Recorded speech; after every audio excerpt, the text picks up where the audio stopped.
I call this meeting to order. Welcome everyone to the Committee of Adjustment meeting of December 4th, 2018. My name is Mario Russo, Committee Chair. This is a meeting of the Committee of Adjustment. The Committee of Adjustment is composed of 5 citizen members who are appointed by Brampton City Council. The committee is authorized by the Ontario Planning Act to consider applications for minor variances from the provisions of the City of Brampton zoning bylaw.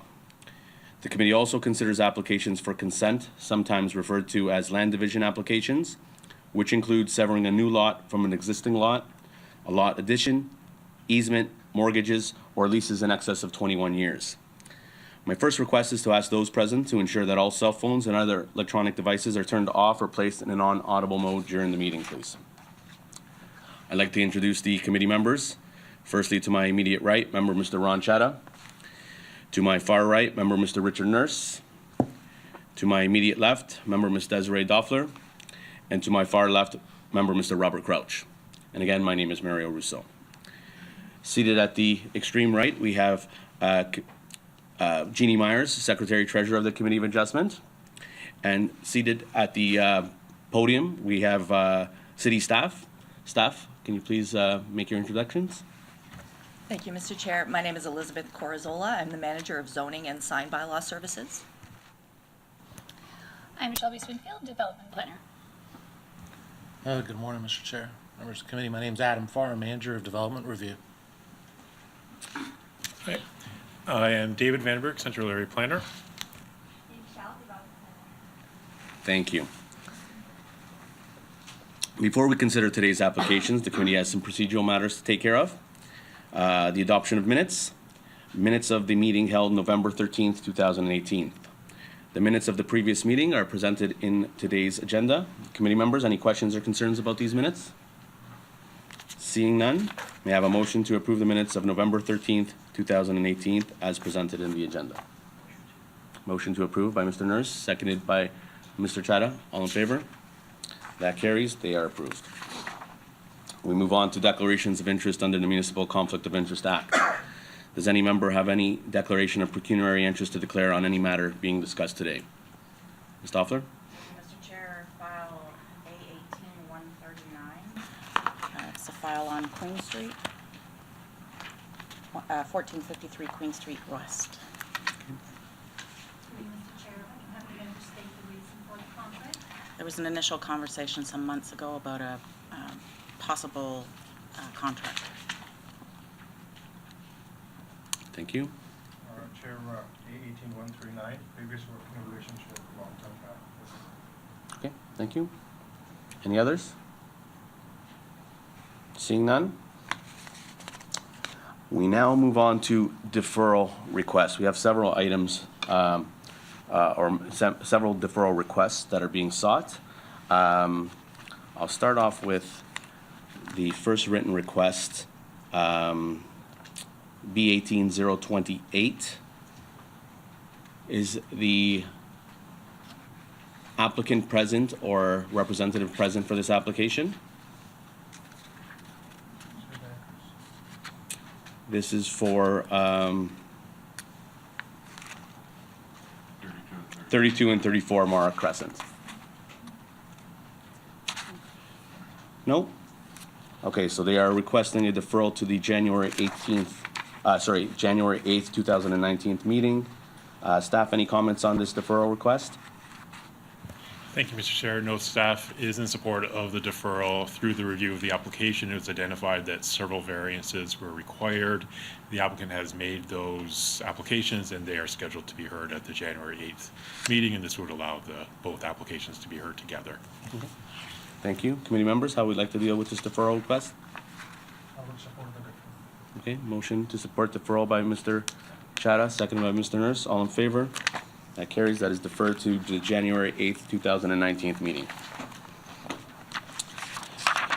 We have a deferral request from B18-027, 1053 4 here Ontario Street. Is the applicant or agent present for this application? Seeing none, is there anyone in the audience here to speak on this application? Seeing none, staff, would you like to weigh in with the comments, please, or with your comments? 27, correct. Okay. So, yeah, staff are supportive of the request deferral in order to work with the applicant and collect more information. Okay. So, staff, the request is for a deferral to the March 5th, 2019 meeting. Is that, staff is agreeable to that? Yeah, that is supportive. Okay, any comments by committee? In seeking direction on how we'd like to deal with the deferral? Motion to defer, March 5th, 2019 by Mr. Crouch, seconded by Ms. Stoffler. All in favor? That carries. That is deferred to the March 5th, 2019 meeting.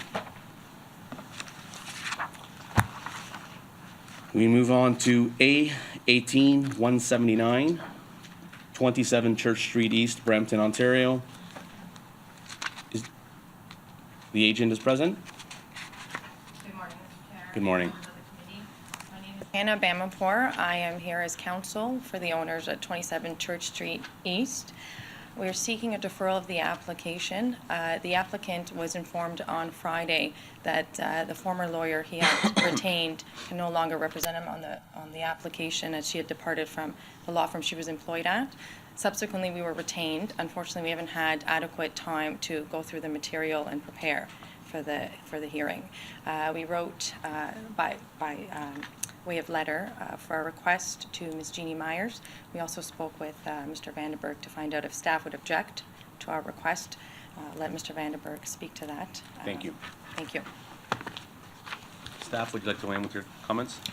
Through you, Mr. Chairman, staff is understanding of the situation that they just had a change in the lawyer, but I guess I would caution that unless there's a change in the application, and that would have to go through evaluation process if there was, but I don't expect that our position would change if with the deferral, but we'll leave it up to the committee to make a decision on the request. Thank you. Is there anyone in the audience here to speak on this application? Seeing none, committee members, would you like to weigh in, please? Sure, perhaps we can defer to the next meeting, first meeting in the year, given staff's comment. Any other comments? You, Chair, there's not a big difference between first and second meeting, but I do agree with Mr. Nurse, and I understand staff's comments as well, but given the fact it's only a meeting after, which is January 22nd, I think I'm okay for January 22nd as well. Okay, we have two, I wouldn't say motions, but suggestions at this point in time for either the 8th or the 22nd as requested. Any other comments? I can accept that, maybe discussion. The 22nd, sir? Yes. Okay, so would we like to just put a motion for it then? Motion to defer this application for January 22nd. Okay, by Mr. Chadha, seconded by Mr. Crouch. All in favor? Meeting is deferred to the January 27th, 2019 Thank meeting. you. Thank you. Moving on to application A18099, 98 Wentworth. Is the agent or applicant present for this? Yes. How are you? Hi, good morning. My name is Samra Huck, and I'm here on behalf of 693316 Ontario Limited to request for a deferral. The minor variance request entail three parts, which is the gross floor area, the height, and the setback. We acknowledge the meeting had been previously deferred from August 2nd to today. In order to follow the process of submitting a site plan application advised by the assigned planner, on August 20, we did submit a pre-application to adhere to the city's requirements. After receiving feedback on October 1st, which provided the actions required for the application, we intended to have all tasks completed for today. It is understood that in order to consider the minor variances request, a submission of a site plan will be required. However, due to unforeseen circumstances, the process of completing each task is taking a bit longer because we did have to hire consultants, and because it is a bit busy season, because of Christmas, it's hard to complete it in time, so we were hoping if we could get an extension. And even on the staff recommendation, it recommended for an extension, and it's set up to 180 days. Okay, so you're not seeking an actual date, so requesting an indefinite deferral? Yeah. Okay. Is there anyone in the audience here to speak on this application? Seeing none. Staff, would you like to weigh in with your comments, please? Mr. Chair, staff are not agreeable to an indefinite deferral. We're supporting our original deferral for 180 days in order to resolve the outstanding matters. Okay, so 180 days would bring us to what point in time, Ms. Myers? Through you, Mr. Chair, 180 days would bring us to the June 16th, June 18th, 2019 hearing. June 18th? June 18th. Okay. My just humble opinion, though, an indefinite deferral would just allow us that if it is dealt with sooner, would you like to just put a cap on the date? So no later than June 18th? Sure. Okay, so just as a note for the committee overall, staff are taking a direction, sort of beginning with this meeting in regards to recommendations on deferrals, that they not be indefinite deferrals, but that they be capped to a specific time frame. So we'd be agreeable in this case to a deferral perhaps for an additional 90 days past the 180-day date to give the applicant sufficient time to prepare themselves and come back to committee. So I apologize, I don't have a specific date for you right now. Yeah, and the point that I'm, I guess, alluding to is not necessarily the length of time, but if it is dealt with sooner, we wouldn't want to put an actual date to that we may be able to deal with it May or April or whatever date it may be dealt with. Right, correct. So I would just suggest a deferral up to, say, that 270 days, whatever that date might be. And then if there's a need to revisit the deferral at that time, I will consider it if matters haven't been resolved. Ma'am, would you be acceptable to that? I mean, we're just a deferral to, I guess, up until, I guess staff is being very accommodating to add above the 180 days to about 170. Would that be some? 270, I apologize. Yeah, that's fine. Okay, so into September, Ms. Myers? Through you, Mr. Chair, that would likely take us to a hearing date of September 10th, Okay, so 2019. I would just like a motion just so that we can, Motion to defer for a period not extending beyond September 10th, 2019. thank you. Seconded by Ms. Doffler. All in favor? That carries. The item is deferred to not extend beyond September of 2019. We now also have a request to defer on application A18-139. That is 1453 Queen Street West, Brampton, Ontario. The agent is present. Thank you. Good morning, Mr. Chair, and good morning, morning. members of the committee. My name is Maggie Bassani, and I'm counsel to Fateh Developments, Inc., the owner of 1453 Queen Street West. And I also would note that my client's land use planner, Mr. Richard Domes, is here with me today as well. And we are here today requesting an indefinite deferral of the hearing of the application, as reflected in the letter that we filed with the committee, Ms. Myers, yesterday. So in summary, we are requesting a deferral as the latest staff report, which was issued last Friday, raises new issues with the application, and there are also, in my opinion, some legal issues that we must address with staff before we can proceed with the hearing of the application. So we are seeking additional time to have those discussions with staff. And if the committee would like, I'm happy to walk through the reasons for our deferral request in a little bit more detail. Okay, so we'll hear from staff, and if committee would like to hear anything else, we'll call you back. Mr. Chair, to the applicant, we've just heard the staff would now like to cap deferrals. What would an appropriate cap period be? So if we had to cap the deferral, we would be okay with the 180 days. That gives us about half a year. And of course, if we are able to resolve the issue sooner, of course, we'll bring the matter back to the committee. Thank you, Ms. Cruz. Thank you. Is there anyone in the audience here to speak on this application? Seeing none, staff, would you like to weigh in with your comments, please? Through you, Mr. Chair. At this point in time, staff are not in support of the deferral. We're of the opinion that the nature of this application is not going to change. If a period of time has passed, it's unlikely that our opinion is going to change.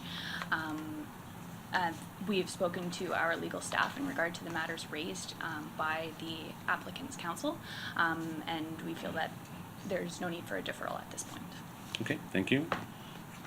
Pam, would you like to weigh in with some of your comments then?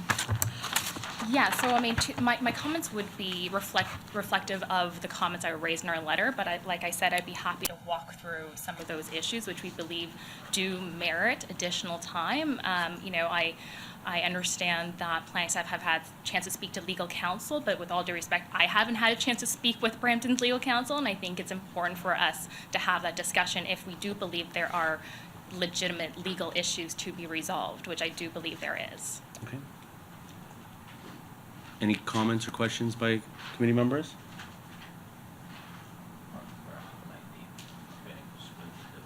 Staff is of one opinion and the representative for the client is of another. So we can set a specific time to have it back or hear it today. Okay. Mr. Crouch, any comments? This has been going on a long time. I'm reluctant to defer it. Okay. From my point, not having sat in for a while, when there is an opportunity to, I guess, have discussions, and if there haven't been discussions from legal, I would be supportive of deferral, but again, I'm at the mercy of I'm inclined to go ahead and agree with Mr. Crouch and hear this application today. Okay. Mhm. So the deferral request has not been granted. So if we'd like to proceed, I guess, I don't know if you'd want any other comments or any other. No, I mean, my comments remain the same, that we do think that, you know. Is there anything specific that you would, I guess, to your point of view, that would be legal in nature that would actually warrant a deferral? Yeah, so the legal issues that that I point out in my letter, one being site access closures that was raised in the staff report issued last Friday, that we only found out in that staff report issued Friday that regional staff is actually planning to close off both existing accesses to the property, and these are accesses that have been in place since the 1960s, and so this is new. This is a new comment. So through all the various discussions that my client and its planner have had with the city to date, we have never been advised that they want to close off both accesses, and these would be the only two accesses to Queen Street West. And as you can appreciate, this raises a serious legal issue, that because they would essentially render the property without any access to the municipal street network, and in its place, staff is actually recommending that we get access to an adjacent neighbor's property, which is 1403 Queen Street West. But of course, as private landowners, we have no ability to compel another private owner to give us access. So this is a severe legal implication of staff suggestion, and this is one that has, the right of access to one's property has been, seriously and consistently protected by the courts. So, we would like a chance to understand Region's plan better, so that hopefully we can work out a solution amongst the parties. And then the second legal issue with respect to staff's condition require full site plan application. I must emphasize to the committee that our client's proposal for restaurant use on the property is a temporary or interim use on the property. So although I submit that in this case site plan control does not apply because our client's proposal does not constitute development as per Section 41 of the Planning Act, even if site plan did apply, in this case, we don't think it's appropriate or reasonable to require a full site plan application in a situation where our client is simply using an existing building and using the existing site condition to facilitate an interim use. A site plan application would cost hundreds of thousands of dollars, and at least a year and a half at best to process it, which would cause our client undue hardship if that condition is imposed.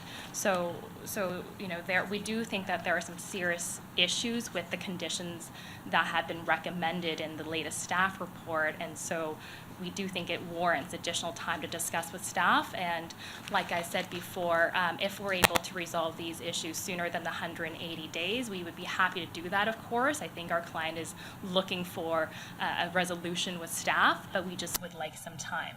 Okay, thank you. Mr. Doan? If I may, Mr. Chair, in addition to the concerns that have just been raised by my client's legal counsel, the application has been reviewed in the context of a different proposal. Staff is suggesting at this point, through their staff report, that the restaurant use is not supportable. We, of course, believe it is. But they've also in their staff report identified that the existing single permitted use, the convenience store, would require 15 parking spaces.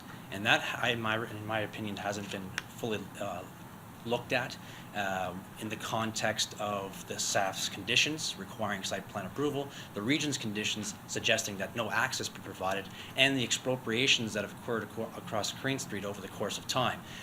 I'm not sure that the parking can be facilitated in the schedule that's being advanced right now if the existing single use of the convenience store is still proposed. That hasn't been fully looked at, and I would suggest that for no other reason the deferral be granted for us to all comprehensively look at what that means in terms of both what my client is proposing and what the city is suggesting as well. My question to staff, though, is how would we be able to, and this is not grant access to a parcel of land? Through you, Mr. Chair, as suggested in the report, we think this would be appropriate to come through a comprehensive development application. Through the course of that application, because that adjacent property owner is currently also going through a comprehensive development application, we would be able to compel the landowners to work together to provide that access. And those are my comments on that, if you'd like to hear. No, that's fine. Please. Oh, that's it? I have a few additional comments. Please. Just in regard to some of the points the applicant has made. So in regard to the region closing all the site accesses, as noted in the applicant's letter, we did have a meeting with the region on October 24th where we discussed those potential access closures.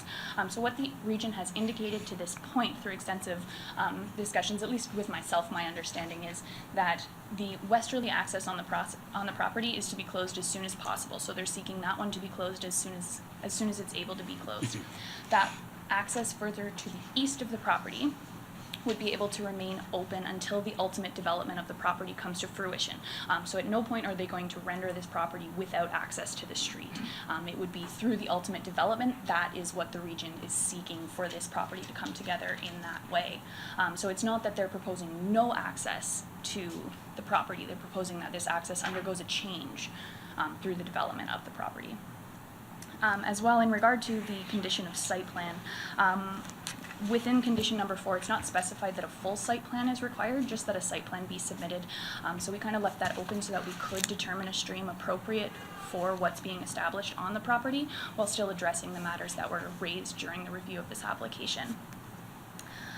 As well, the applicant has noted that this is intended to be a temporary use, but that has not been indicated on the application form. The use was requested indefinitely. As well, in regard to the note about the convenience store use and its parking, the parking required for a convenience store to be established on this property would be about 19 spaces. The requirement for the restaurant is 45 spaces. Based on the sketch attached to the public notice, 45 spaces can be accommodated based on the variances that are being requested. So it would not be unreasonable to assume that 19 spaces can be accommodated in the same space that 45 spaces can be accommodated in. Okay. Thank you. I still, from having heard both comments, think that there's much discussion to be had. I would like to put forward, because I think Mr. Nurse was alluding to at first, but I ask it as a question, if in lieu of the 180 days, cutting that shorter to a 90-day period perhaps would be something that would be more supportable, if both parties are agreeable to that. or if committee members think that's more viable. Something much shorter, like 2 meetings is the most I can tolerate, else we hear it today. Okay. Mr. Crouch? I would reluctantly support Mr. Nurse's position of 2 meetings. Okay. Mr. Domes? Would that be something that, obviously not what's being sought, but something that you would be agreeable to at this point in time? A deferral for, sorry, 2 weeks? Mr. Two Chair? meetings. Oh, 2 meetings, sorry. Yes, we can support that. I mean, I think subject to, I'm sure that staff can make themselves available over the course of the next 2 months, so we can have that Okay. discussion. Would that be something that staff, obviously, you have highlighted staff's point of view, but in lieu of some of the information that's come forward, would that be something that staff would be able to make themselves available to have some discussions in that time frame? Through you, Mr. Chair, we can definitely make ourselves available for that discussion, though, as I noted earlier, I don't think our position will change. Understood. Okay. So a motion, would you like to put a motion forward? Or Motion for the January 20, Through you, Mr. Chair, just to confirm that 2 meetings would be January 22nd, 2019. yeah, so that the motion would be for, deferral to the January 22nd Second. meeting by Mr. Nurse? Seconded. Seconded by Mr. Crouch. All in favor? That carries. Meeting is deferred to the January 22nd date of 2019. Thank you. Are there any other requests? I don't believe we have any other written requests for deferrals or withdrawals. Seeing none. So, quickly, for those unfamiliar with the Committee of Adjustment procedures and process, I'd like to give a brief explanation and scope. Following some procedural matters, which we have already undergone, the Secretary Treasurer will call on the applications by announcing the application number, the name of the applicant, and the address of the property subject to the application. The applicant or authorized agent representing the applicant will then come down to the podium, state their name and address for the record, and present their application. I request that you reserve any questions or comments pertaining to the staff report until after planning staff has had an opportunity to present. If there's anyone in attendance who wishes to speak to a particular application, you will be given the opportunity to do so when the application is presented. Any decision made here today may be appealed to the Local Planning Appeal Tribunal, LPAT. Previously, the appeal process was dealt through the Ontario Municipal Board. However, the province has introduced new legislation in the form of Bill 139, which came into force April 3rd, 2018. Appeals received in the City Clerk's office associated with minor variance and consent applications will be processed and forwarded to LPAT, as they were previously processed and sent to the OMB. This process may be commenced with the Secretary Treasurer by filing a completed appeal form and filing fee within the prescribed 20-day appeal period. Information pertaining to the appeal process may be obtained by contacting the Secretary Treasurer within the City Clerk's office. We now move on to new applications. Calling application A18177, Darren and Desiree Blakeman. The property is located at 53 Cathcart Crescent. I'm Desiree Blakeman. I'm Darren Blakeman. Good morning. Morning. We're looking for a small, minor variance on the height of our garage door. Anything else? No, that's it. Thank you. Is there anyone in the audience here to speak on this application? Seeing none. Committee members, any questions? Seeing none. Staff, would you like to weigh in with your comments? The application is supportable subject to the following conditions being imposed. 1, the attached garage shall not be used for storage of oversized motor vehicles at any time. 2, the owner finalize a site plan approval under City File SP 18093 to the satisfaction of Director of Development Services. 3, the variance be approved only to the extent as indicated in the sketch attached to the public notice. 4, failure to meet the conditions shall render the decision null and void. Thank you. Ma'am, sir, have you read and do you understand the conditions that are being sought? Yes. Do you agree to those? Yes. Okay. Any questions, committee members? Through you, Mr. Chair, I do believe that the planner wishes to make a statement. Oh, Mr. Chair, sorry, it's a correction for the first condition. It should be the detached garage, attached garage. Thank you. There are no other comments or concerns. Seeking a motion to proceed. Motion to approve with amended conditions. Motion to approve with amended conditions by Mr. Chada, seconded by Ms. Doppler. All in favor? That carries. That is approved. Thank you so Thank you. much.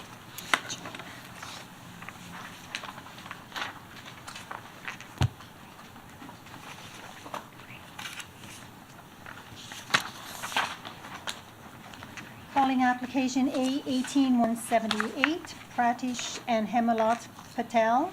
The property is located at 17 Grover Road. Good morning, Chairperson How are and you? Committee Council and staff. I am here to get a minor variance about my existing deck. The size is not compliant with the zoning law, and it was built 6 years back. So right now I came to know that it is not compliant with the zoning law. So that's why I apply for the minor variance. And my wife having a mobility issue, that's why we built the deck on a height, so she can use, and that's why she is also not working. And for the neighborhood concern, I get the signature and I submit with the application. And it is built on my main floor of the house, and house design is like that.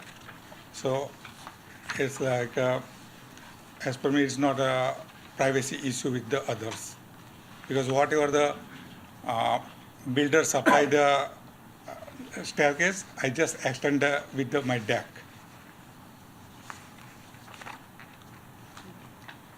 Thank you, sir. Through you, Mr. Chair, if the speaker could identify himself for the record? Just your name and address, sir? Oh, my name is Prakash Patel, and 17 Grover Road. Sorry for that, I didn't identify myself. That's Thank you. Thank you. Any additional information, sir? Pretty much everything that you had said. We do have the information in front of us as well. Yeah. Thank you. Any questions or comments by committee members? Seeing none, is there anyone in the audience here to speak on this application? Sir, are you here to speak or just to support? He is my son. He is my son, so I'm not like a good public speaker. Oh, you're doing So excellent. That's why I bring my son with me. That's fine. Anyone else? No? Okay. We do have, I guess you had mentioned you did in your applications provide a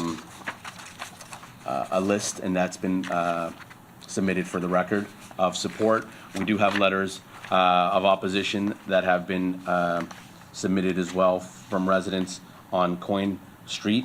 I believe that's the street to the rear, from 18, 20, and 22 Coin. Those will be submitted in the record as well.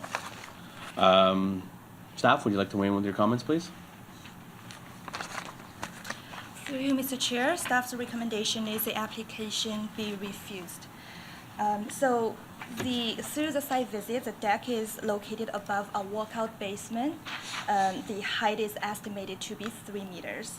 So the deck overlooks the rear yard of the neighboring property and results privacy concerns. So if I can show you some pictures we took at the site visit.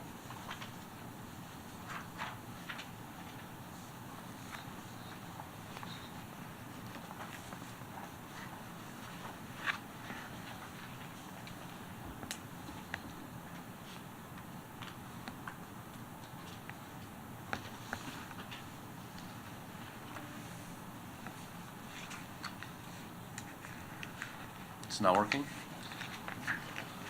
Mr. Chair, if I may, I'm not sure what she said about the height.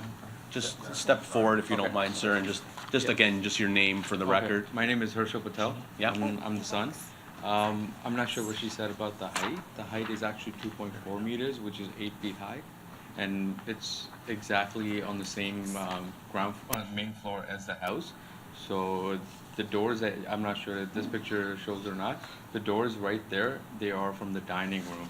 And we had, I'm not sure about how long the previous deck was that was provided by the builder, and it's the same height as the deck. So Okay.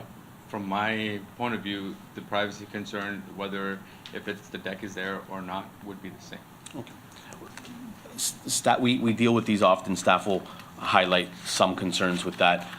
I'm just more, is there a discrepancy in the height, or is there a measurement difference? I can confirm that there is no issue with the height of the deck. The zoning bylaw does not permit or prescribe any certain height limitation. It's how far that deck is extending into the rear yard and towards the side yard. In this case, it's just a rear yard depth. It's permitted to extend 3 meters, and it does extend beyond that permitted 3 meters. And the side yard is not being... The side yard is not an issue in this Right. case. So from staff's perspective, and again, we've dealt with this as often, as you pointed out, there was likely a deck already there. It's the depth that it protrudes into the rear yard that's the issue. Creating a greater privacy issue as you start projecting forward into your backyard, and that's what we need to deal with, if that is an issue or not. Okay? Was this built, I see some plans here, but this was not built with a permit, this was just built? Yes, no, it was not built with a permit, but he did get all the planning and stuff from Home After, Depot. after variance, I am going to reapply for the permit. Okay, yeah, and unfortunately, that oftentimes is the process. If done before, so could have mitigated potentially this as well. So again, not to harp on that, but that is the process, and often Yeah, he's aware of can that cause now. some Yes. financial hardships. If you had done that, would have potentially the burden would have been lessened, so. And just one last thing, from what he has told me, he told me that when he found out about the issue that the city of Brampton had, we were never given a written notice of what the issue was, whether it was height or it was the length of the deck or anything. So we weren't sure, so that's what we gathered all the information and we're presenting to you today. Okay. There wouldn't, I mean, There was no written notice or what the issue was. would it that have was just given. been, Ms. Cordizola, would it have just been an infraction notice? Just for some clarification, there was the violation is for construction without a permit at this point in time. So permit drawings or drawings to describe the deck were brought to the counter, were reviewed for compliance with the zoning bylaw, as they always are. And yes, it would have been a verbal communication at that point stating that this does not meet the setbacks is prescribed by the zoning bylaw. It extends too far in the rear yard. So no, that wouldn't have it been included in any order to comply. At this point, there's no zoning violation notice issued. It's just the building without a permit issue that we've been trying to deal with. So, just for clarity, the deck, even if refused, it's not necessarily that the deck itself is completely in contravention. It's how much it protrudes into the, so Understood. you may want to get some clarity on that, and potentially then with a building permit, be able to rectify if committee does not approve this request as well. Okay? Mr. Chadha? For you, Mr. Chair, question to the staff. So basically, in this case, the setback is 2.56 meter, which is 8.40 feet, and the required is 3 meter, which is 9.84 feet, correct? That's correct. So in order for them to comply under the bylaw, they need to, in a simple way, they need to cut the length of approximately 1.5 feet, then they will be under the bylaw? No, pardon me. It's not 1.5 feet. It's it's just about 2 meters. They're at 4.94 meters of encroachment is what their deck is 15 feet deep, let's say 16.21 feet, and they're only permitted, sorry, yes it is, 2.5 feet. I think there's something wrong.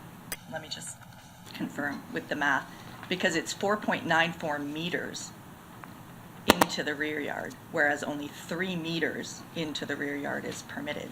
And that would be a difference of almost 2 meters, not 2 feet. Okay, But let me do some conversion sure, and I'll confirm the numbers. no problem. Thank you. Any other questions by committee members?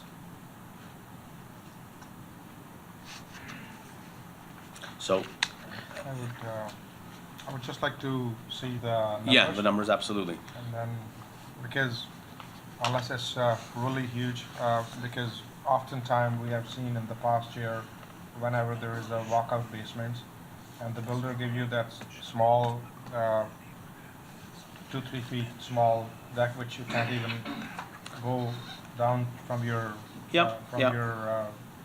main level. I'm reading this, and correct me, Ms. Corzola, that the deck encroachment is 4.9, and the maximum encroachment is 3 meters, which is that 1.94 meters. That's correct. And the So- difference being 6.36 feet. So it would have to be cut back about 6.5 feet in order to comply with the bylaw. Right, I remember on my site visit, Yeah.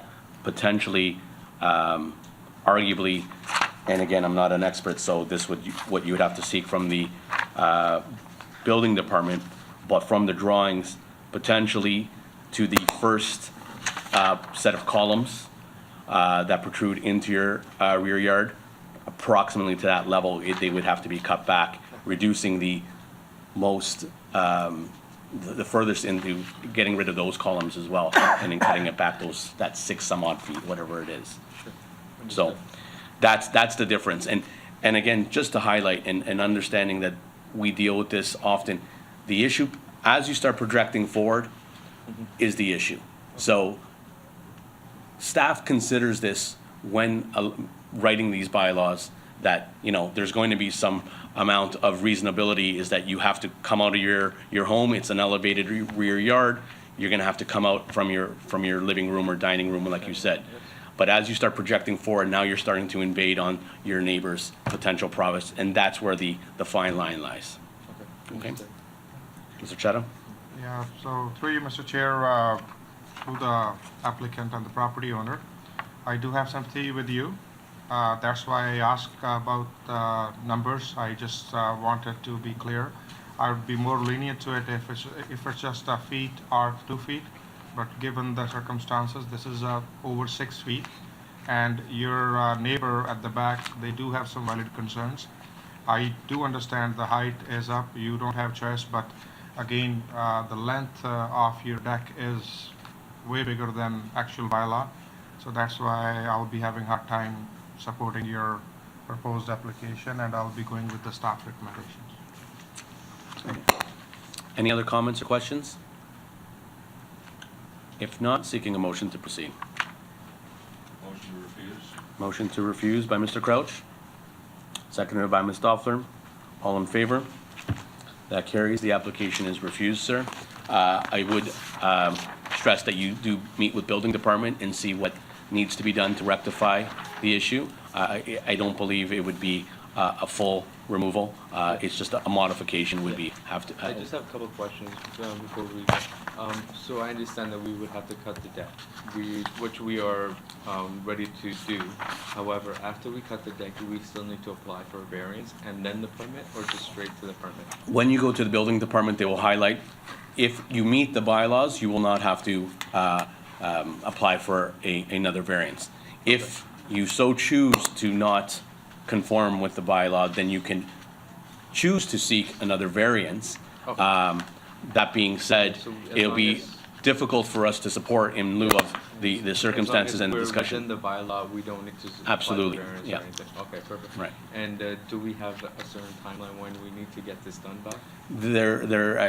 I'm not sure, but there may be a, There may be timelines associated with any orders or violations on the property. I would encourage them to speak with the inspector who originally did the work and inspection of that property. staff is very reasonable, understanding that the time of year and so forth, but again, the sooner you deal with it and start the conversation, and there is an infraction already notice, or is it gone to, It does not appear to have gone to notice, and it looks like I don't even see record of an actual order to comply having issued. Right now, it's just an occurrence and Okay. an inspection, and they took steps immediately, apparently, to try and seek the approval, and now we're still at a point where okay, if yeah, they're but the working sooner with you, building. you meet with building department, they will clarify all that for you.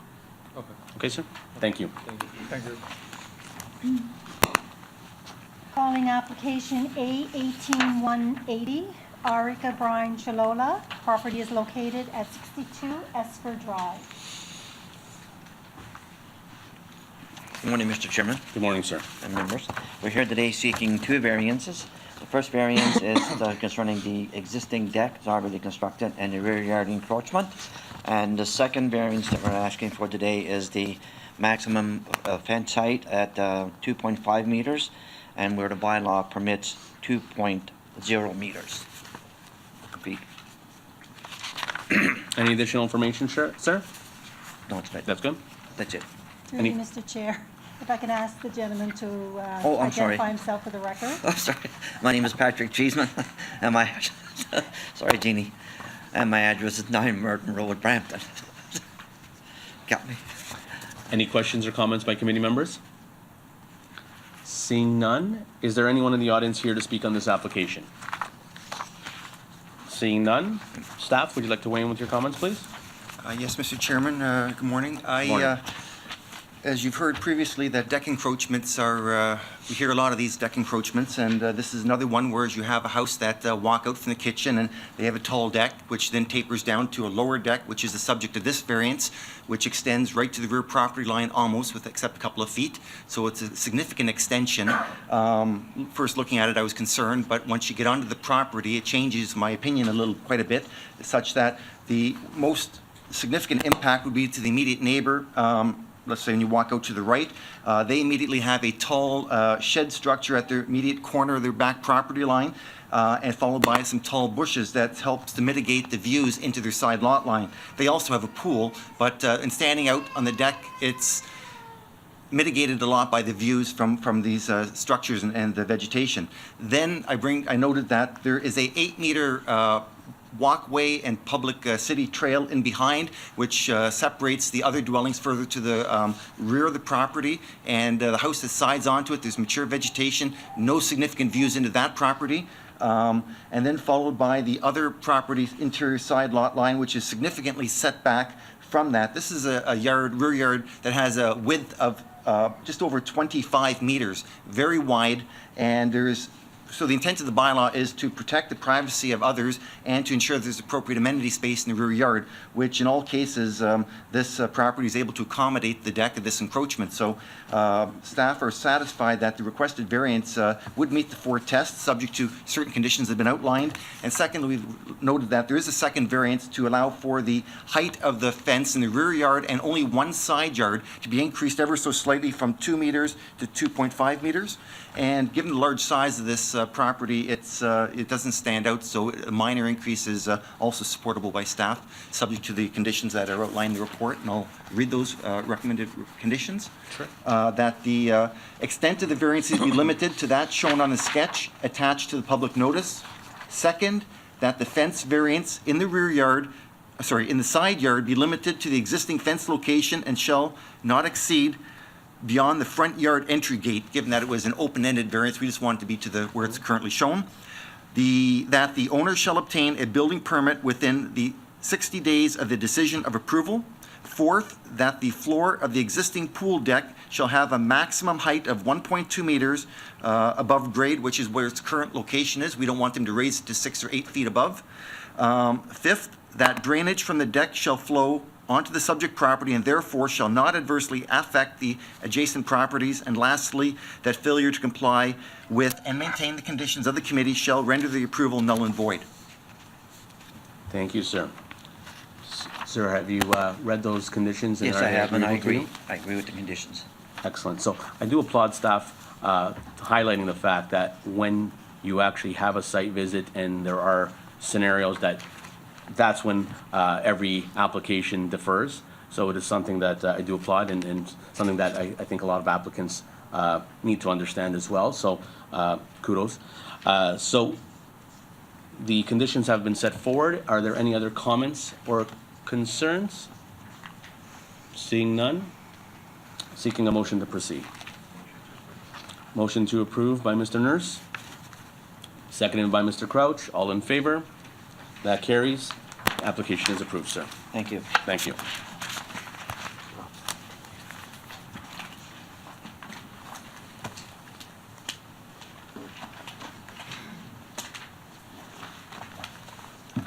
Calling application A18181, Noab Ali and Shamina Noab. The property is located at 65 Woodhaven Drive.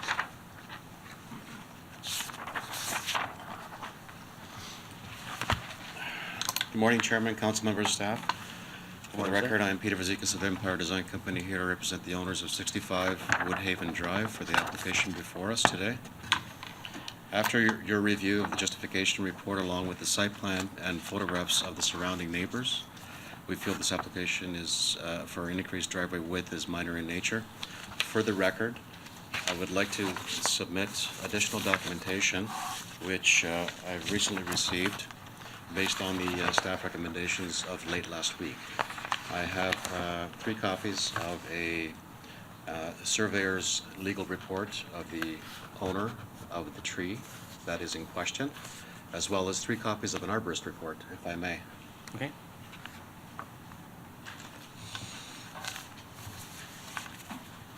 We've gone to extreme measures to try and produce these documents as quickly as we could. They all came in late last night. Understood. As stated in my report, we are seeking permission from council to accept and approve our proposal in order to legalize an existing second dwelling unit. By way of increasing the driveway width by an additional 0.5 meters, which is 1 foot 8 inches, we are able to achieve 3 legal parking spaces, which will allow us to proceed for a zoning review and building permit. The photographs provided to you depict numerous properties both to the north and south of 65 Woodhaven Drive, which clearly identify extended driveways in either direction of our property, and some of which had hard surfaced their driveways right to the property lines. There's no confirmation whether these other properties have legalized their driveways, but they are all wider than what we are proposing and have limited drainage capabilities as well. My client is trying to deal with this proposal in a legal manner, hence the reason for this application, as well as other expenses to prove at his expense. With our proposal, we'll be able to maintain the existing driveway entrance at the boulevard, as well as the existing tree in the front yard, which seems to be the only issue here, and still provide the proper parking space dimensions of 2.7 meters by 5.4 meters for the third required vehicle. The owner has gone to the expense of providing committee members with legal surveyor's report to identify the ownership of the tree, as well as an arborist report which states the method of construction in order to allow this tree to survive without damage. We feel that these measures will allow this tree to be safe and secure during the driveway widening, proven with the arborist report. Based on all the information provided to you, we feel this proposal for a variance of increased driveway width is minor in nature and request council members to approve and agree. Thank you very much, sir. Thank you. Any questions or comments by committee members to the agent? Through you, Mr. Chair, to the applicant. How do we deal with point 1 of the staff report saying we can't deal with this because you're asking for a variance just to approve a second dwelling unit? And we don't have jurisdiction because council says if you need a variance, if you are applying for a variance to legalize or regularize a second dwelling unit, you have to go to council and not to this committee. I'm sorry, you're asking me, sir? Yes? Could you repeat the question, please? Okay. The staff report suggests that we refuse you. You know that? Yes. Okay. And it says, as well in point 1 with respect to the intent of the official plan, second units are limited to 1 second unit per dwelling, must comply with the Ontario Building Code, have no negative impact on stormwater management or drainage, and any exterior must be consistent with the existing design, style, and materials. It goes on. But it also says, where an application for a second unit fails to conform to any of the requirements of the implementing zoning bylaw, which would include a parking space, a zoning bylaw amendment shall be required. So council is telling us, don't give this guy the variance. You don't have jurisdiction. Based on a zoning amendment. Based on a council decision. To require a zoning amendment. To require a zoning bylaw amendment. Well, we believe that Because the driveway has been extended with a walkway to the side of it, an extra 0.5 meters to provide a third parking space is not overdevelopment on the front yard. It does not impact the tree at all. And we feel that a zoning amendment is a little excessive But for such a small amount. In your very application, you say this is for facilitating another dwelling unit. Yes, it is. And that's speaking right against the zoning bylaw that we're stuck with. I agree. Okay. But the existing dwelling unit is existing. We're just trying to legalize it. Thank you. I'll just chime in into the and understanding where Mr. Crouch is on in terms of the actual wording, which does contravene. We deal with this again very, very often. Yes. And it is very difficult for us to make decisions on this based on understanding that sometimes it is very minor in nature, but there are other restrictions that somewhat cause us to refuse. My point of view, and this is just my point of view a lot of the times, is the fact that I do not believe someone that is actually trying to go through the proper channels should be reprimanded, meaning that potentially you could have come to this committee and not stated that you were seeking an actual accessory apartment. That may have influenced, may not have influenced the decision. That's where I struggle with the decision process, is that if that wasn't highlighted, then potentially it wouldn't have contravened the portion that council has imposed in terms of going through a zoning bylaw. Yes, we're trying to be up and But up I here. want to hear staff's perspective, so that may shed some clarity on that as well. Sure. Any other comments or concerns? Is there anyone in the audience here to speak on this application? Seeing none? Staff, would you like to weigh in with your comments, please? Through you, Mr. Chair, staff's recommendation is the application be refused. So first speaking to the first variance, as Mr. Crouch noted, this application for the first variance, it fails the official plan test. So I hear what Mr. Chair just said. However, just from staff's perspective, we cannot support the application, which does not meet the intent of the official plan. So the second variance asking for the shed to have a setback of 0.05 meters. Staff are of the opinion that the intent of the zoning bylaw is not met. The intent of the zoning bylaw is for the shed to have sufficient setback to allow drainage and maintenance. So the 0.05 meters, 5 centimeters setback is not enough for maintenance purposes. If I may. Okay, let them, if you don't mind, just finish there, and then we'll, because obviously you have something to say on that, that's fine. Thank you. Yeah, so for this reason, since the intent of the zoning bylaw is not being met, staff do not support variance 2. Thank you. And that's it on the comments? Correct. Okay, sir? If I may, after speaking with the owner of the property, he is willing to remove the shed completely and have full access in around the property line. As for the driveway extension of 0.5 meters, that is permeable. It's interlocking with non-alkaline screening below and only at 10 centimeters in depth.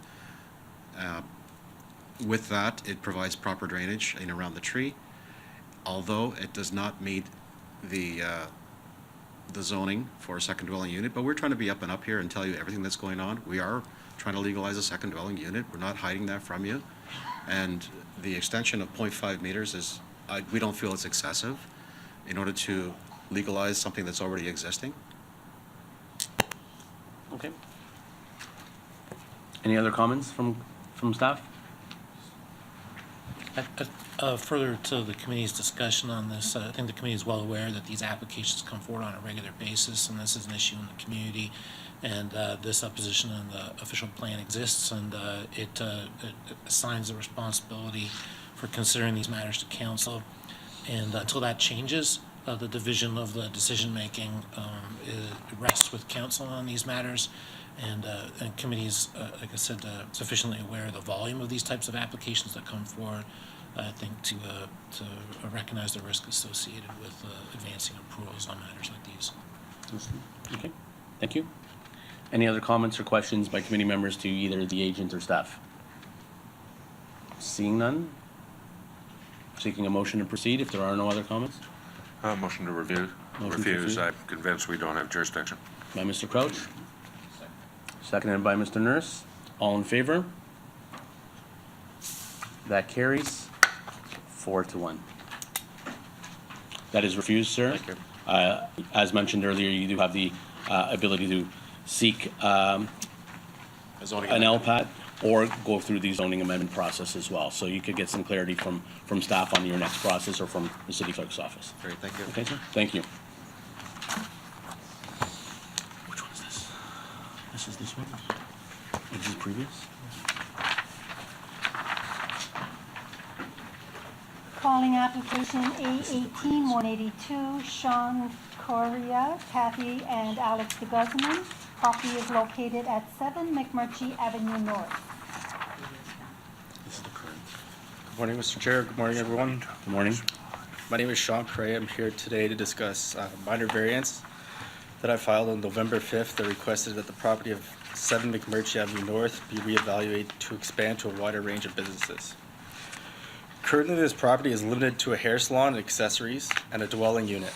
I'm seeking support to reconfigure this commercial property to be additionally permitted to occupy a retail establishment, personal service shop, or office space.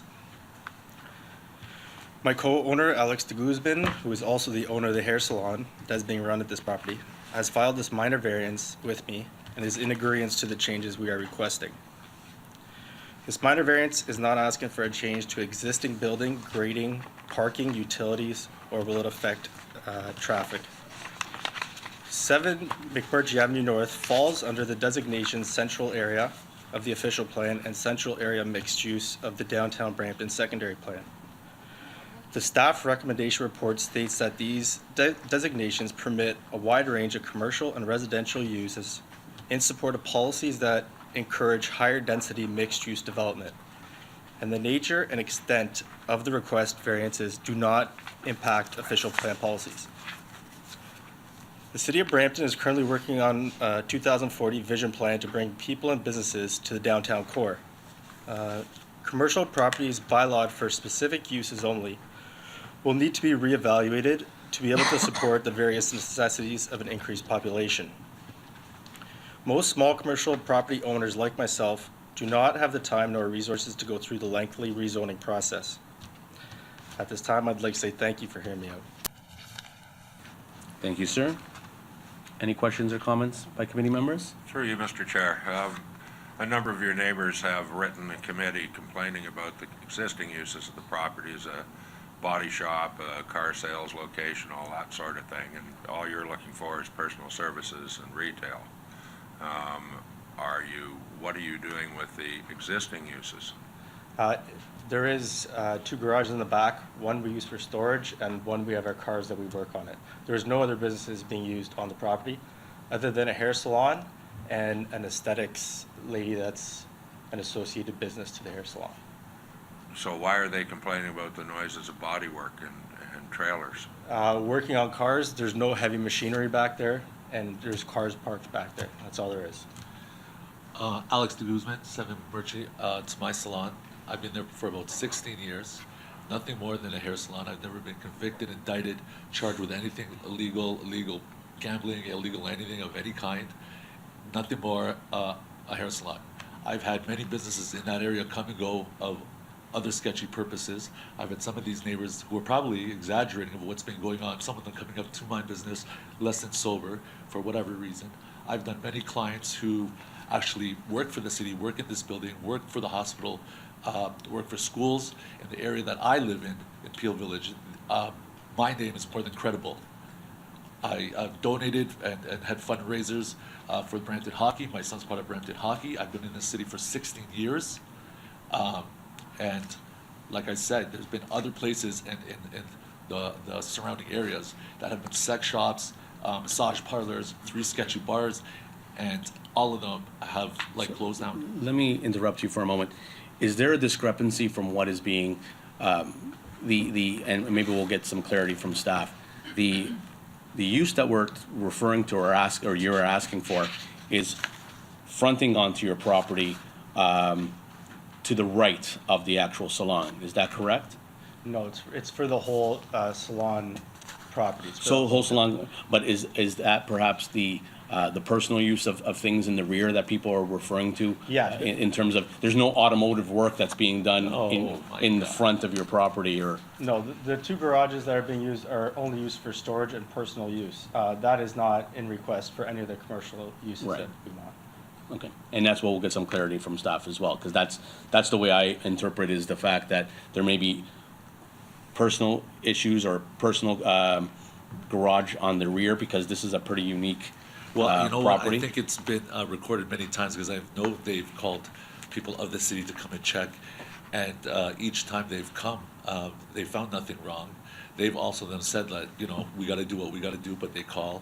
And like I said, we've never been charged with anything more than a hair salon. Like, So we do have some letters that have been sent in opposition. They will be put into the record as well. Is there anyone in the audience here to speak on this application? Sir, or whoever would like to step forward, just step forward and you can have your opportunity to speak. And again, I do apologize because there are several letters. If there is duplication, just let us know if you had submitted a letter, but you're obviously welcome to speak as well. Everybody that's here to speak, are they all from one property? Or They'll state their address and name. Thank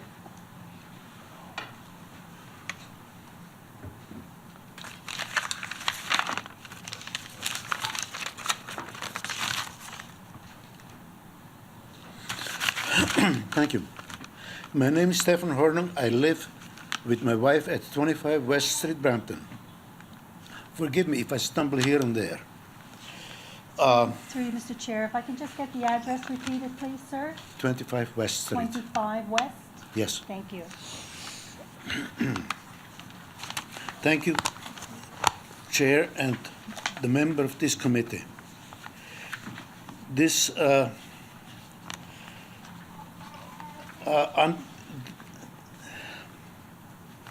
I'm very much unprepared with this submission, in need of proper prose and grammar.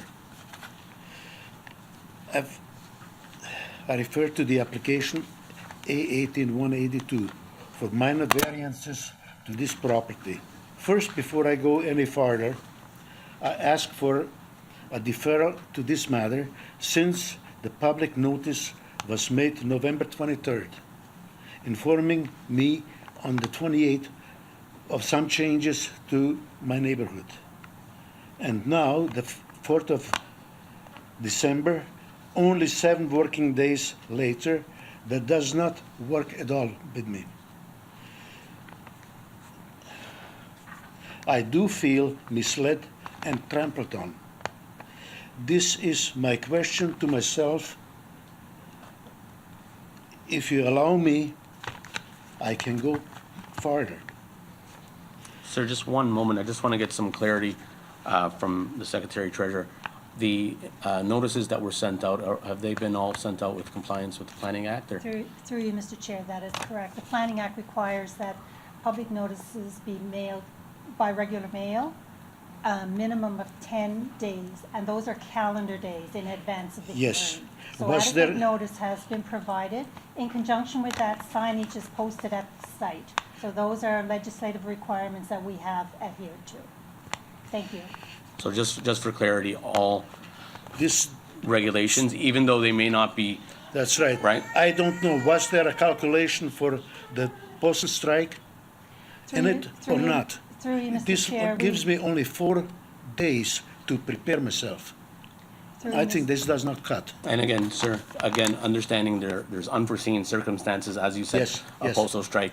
That is why there are certain legislative aspects that are put forward in terms of a sign that is actually posted, certain other aspects on the website, and so forth. So understanding your frustration, all legislative aspects That's why I posed the question. This is why I strongly ask for a deferral to this matter. Okay? Now, if you permit me, I can go much farther.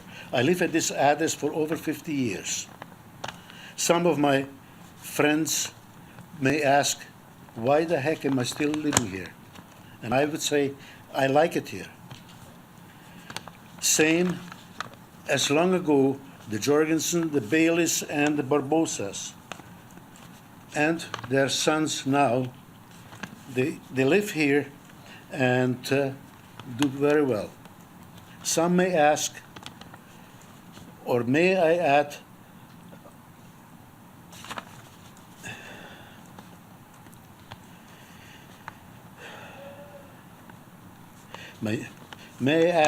my new neighbors all around me are full of energy and new ideas, yet some may want to ask, why did they choose to move into this old neighborhood to raise their children? The answer may be simple. They like it here. Perhaps the safe environment or the predictable sameness without unforeseen changes by outside forces or speculation within. When my family moved to this West Street in the town of Brampton, Brampton wasn't as sophisticated as it is today. Most of my neighbors then were about to retire. Same as the owners of the greenhouse adjacent to my backyard.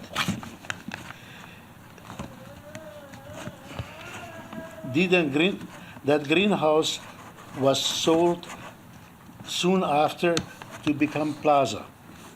The house next to remained the residence of the retired owners. In time, same house was acquired by hairdressers to operate their craft as a living hairdresser.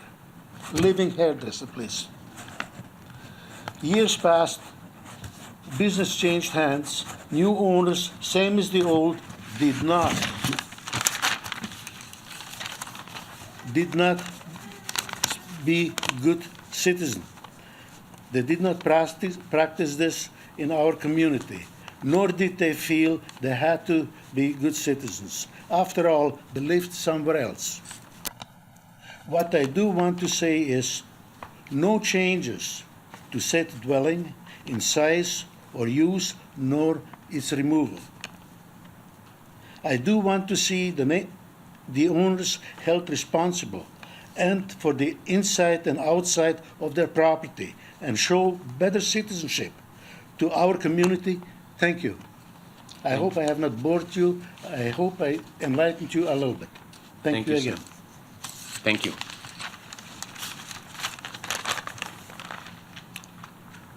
Next speaker, if they'd like to step forward.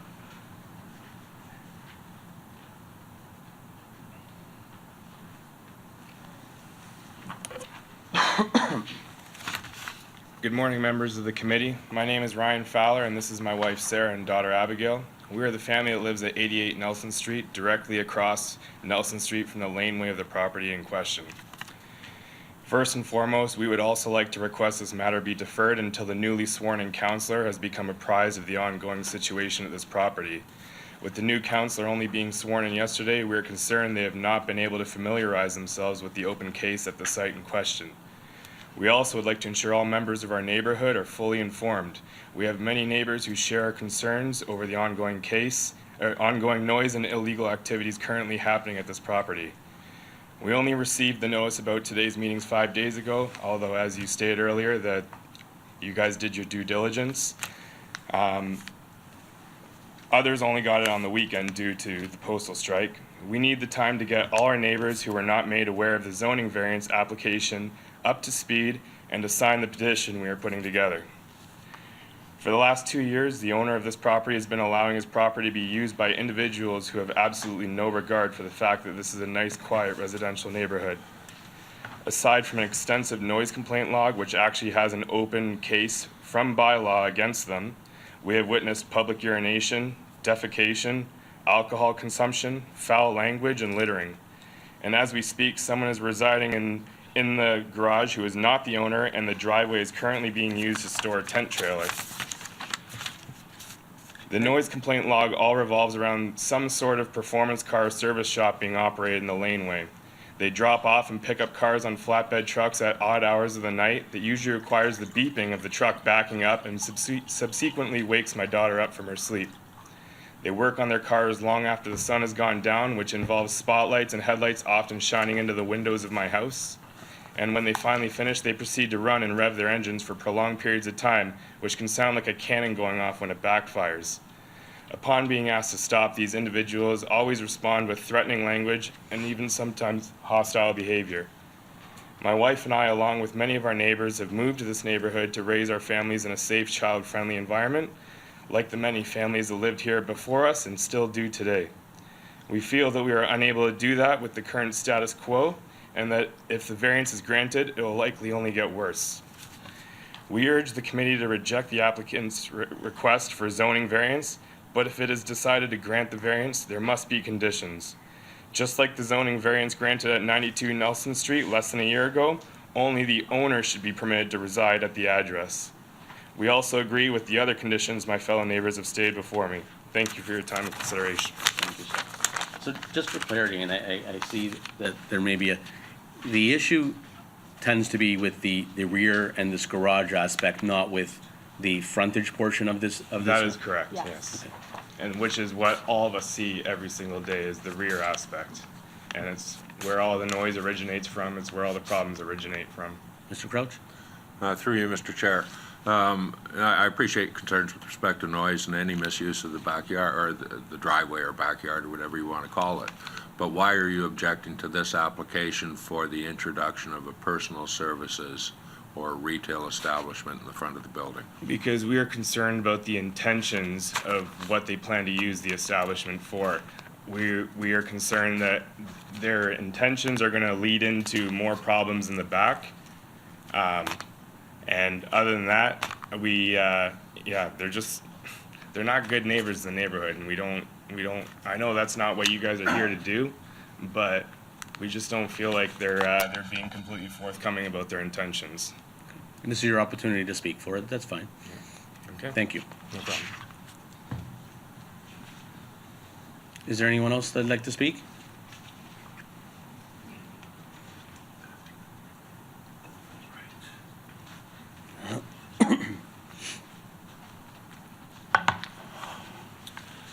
Mr. Chair, members of the council, my name is John Perlansky. I live at 84 Nelson Street West with my beautiful wife Barbara Johnstone and our dogs. I'm here to speak in opposition to all of the variances requested in application A18-182, 7 McMurtry Avenue North. I support the need for deferral on this matter. This is precisely the kind of community issue that the newly elected councillor will need to be appraised of and engaged in. A deferral will allow for this opportunity. Her understanding and support will be critical should a ruling be appealed. We believe that the owner is in non-compliance with the site-specific zoning currently. A tenant that's not the owner, an operation with the cars that you've heard referred to, and that the parking spaces are being used by non-staff as well. Noise, we've been able to deal with or to address the issue through a noise complaint and an order to comply, which is in place at the moment.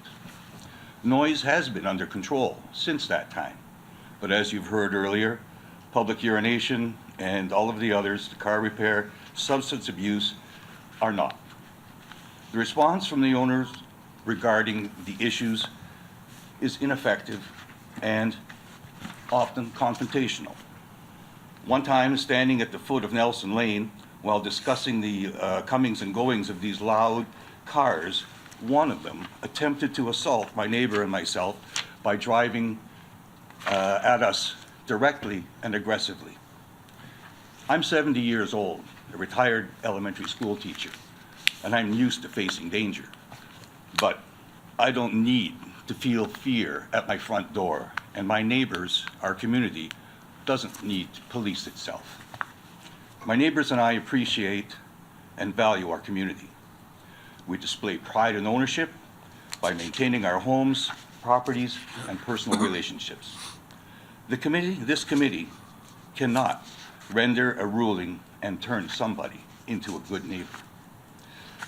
However, you are able to affect conditions which allow for bad neighbors to exist. Defer or deny this application. Thank you. Thank you, sir. My name is Barbara Johnstone, and I reside at number 84 Nelson Street West with this guy. I don't like speaking in public, nor do I like taking days off from work. However, today I make a rare exception to both. And here I stand before you to vehemently object to this application in its entirety. This application will greatly impact my property across the street where I've lived peacefully for 27 years. The site-specific zoning on the property at 7 McMurtry Avenue North allows for a beauty salon and/or a barber shop. The requests for additional uses of retail and office space are not appropriate at this location, and I fully support the staff recommendation that a complete rezoning should be necessary in order to permit any additional changes to the use. I invite the chair and members of this committee to sit on my beautiful front porch across from the subject property, the laneway. I want you to see how this keyhole site is configured as it relates to the surrounding residential community, and to put into context the overlying reason why site-specific zoning was put in place for this commercial use when it was historically granted. That's a standing invitation to everyone. Okay, refreshments are extra, but not unlikely, as most of my neighbors can attest to. We love to entertain passers-by on our front porch, and it's not infrequent that impromptu neighborhood gatherings take place on this tiny piece of real estate that I've owned. Or at least they used to. I used to enjoy my front porch until this property was sold to the current owners, and they rented out portions of the rear of the property. I'm not going to reiterate what you've already heard from my neighbors, and instead I respectfully request a deferral until such time as we can review and understand the application in its entirety, and to provide our new city councilors with the history of the property and to engage them in representing the interests of their constituents. I have requested a meeting with our new city councilor, and I'm currently waiting for a suitable meeting time. Following a brief conversation with the planner on this file, I've come to understand that the current site-specific development restrictions on the property are limited to what is in existence currently. I also would like to know why, at this point, it was not outlined in the notice to residents, because in my view, and in conjunction with the request for all the additional uses, it seems that the owners are looking at a few options, and with a view only to increase their bottom line profit. No option is acceptable when it comes to increasing the uses or adding or changing the current structures and building footprint in any way, shape, or form. When the residential property was originally granted the use as a beauty salon, the conditions of the applications, in my opinion, were really well thought out and showed sensitivity to the residential surrounding community. No parking other than staff parking in the lane, and only one person, namely the owner-operator, could live in the residential component.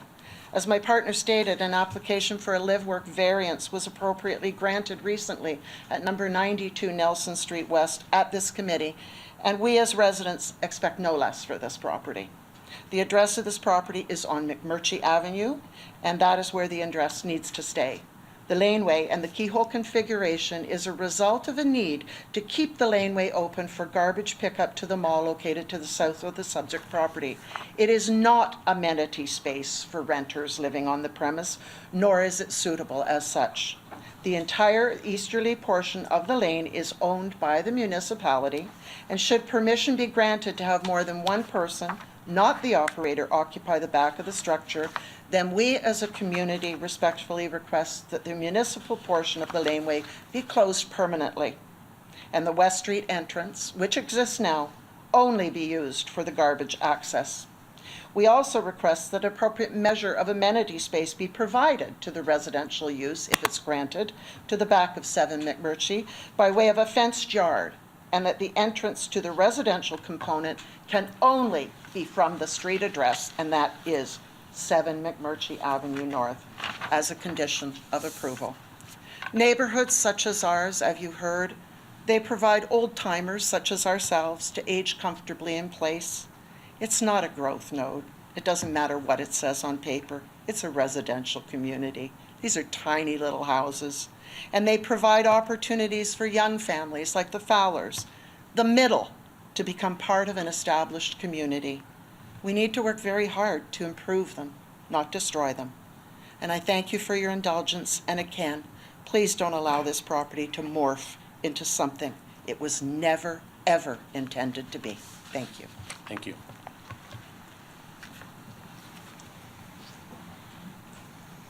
Any further speakers?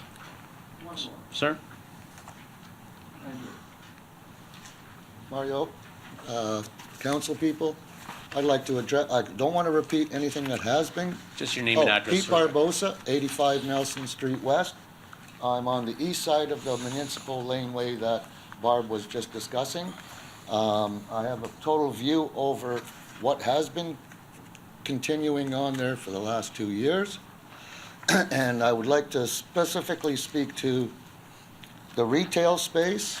There's a retail plaza right next door. There's openings, as Mr. Guzman has said. There's openings if they want retail space. They're more than welcome to move over and get a unit over there. There's a couple there that are already open and vacant. As far as the personal service shop going on, personal as to who are we speaking to? Person as in any person, or personal as to Mr. Guzman and Mr. Carrera here?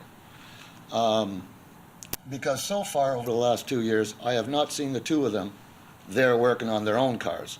I've seen multiple other cars, carcasses of cars coming in and out, and it's right below my windows and right beside my bedrooms that I hear this 24 hours, all the time, all night, all day long. Now, if he's talking about changing tires, there's cars there continuously changing tires, doing brake jobs.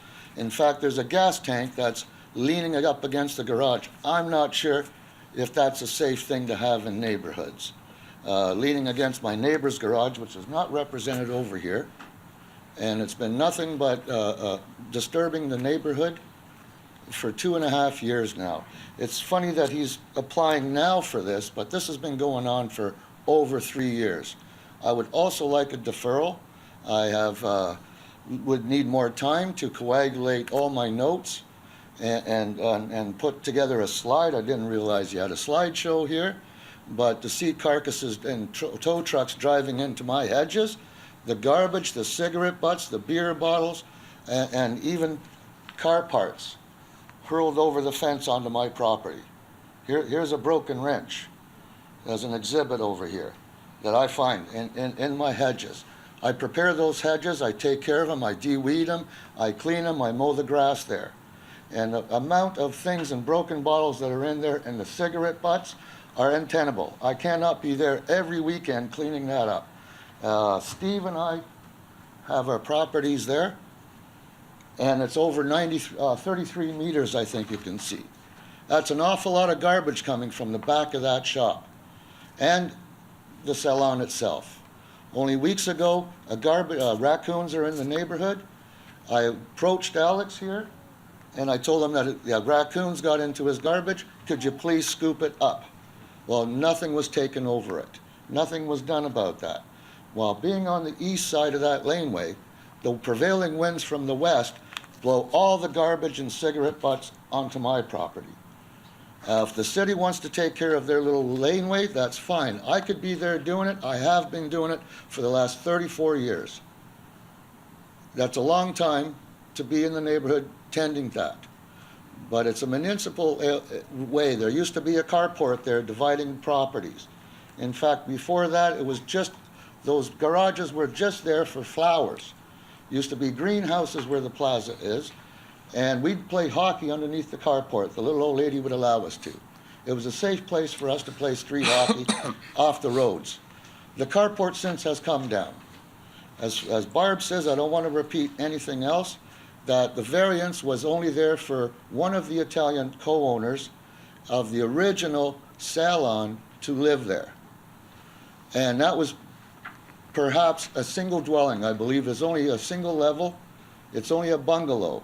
There's no room for other development, more than 1, 2 people. And to put a variance in now, as this has been going on for 2 years, I'd like to have a deferral to put more time and coagulate even my own notes to put forth to the city council. I have written Grant Gibson about this over 2 years ago, and I don't know who to write now. There's another letter pending. I don't know who my counselor is. I haven't shook hands with them. And we just have a new mayor now that I have no idea. I could talk to Peter Robertson from the old days. Everybody up till today, I have no idea who this Brown guy is, other than what I see in the news. So I have no formal experience.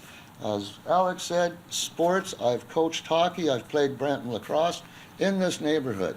I speak for everybody when I say it's a quiet neighborhood up until 2 years ago, with no regard for people that do not live in this residence and cause all the disturbance that they are causing to our peaceful lifestyles. Thank you. Thank you, sir. Any other speakers? Sir?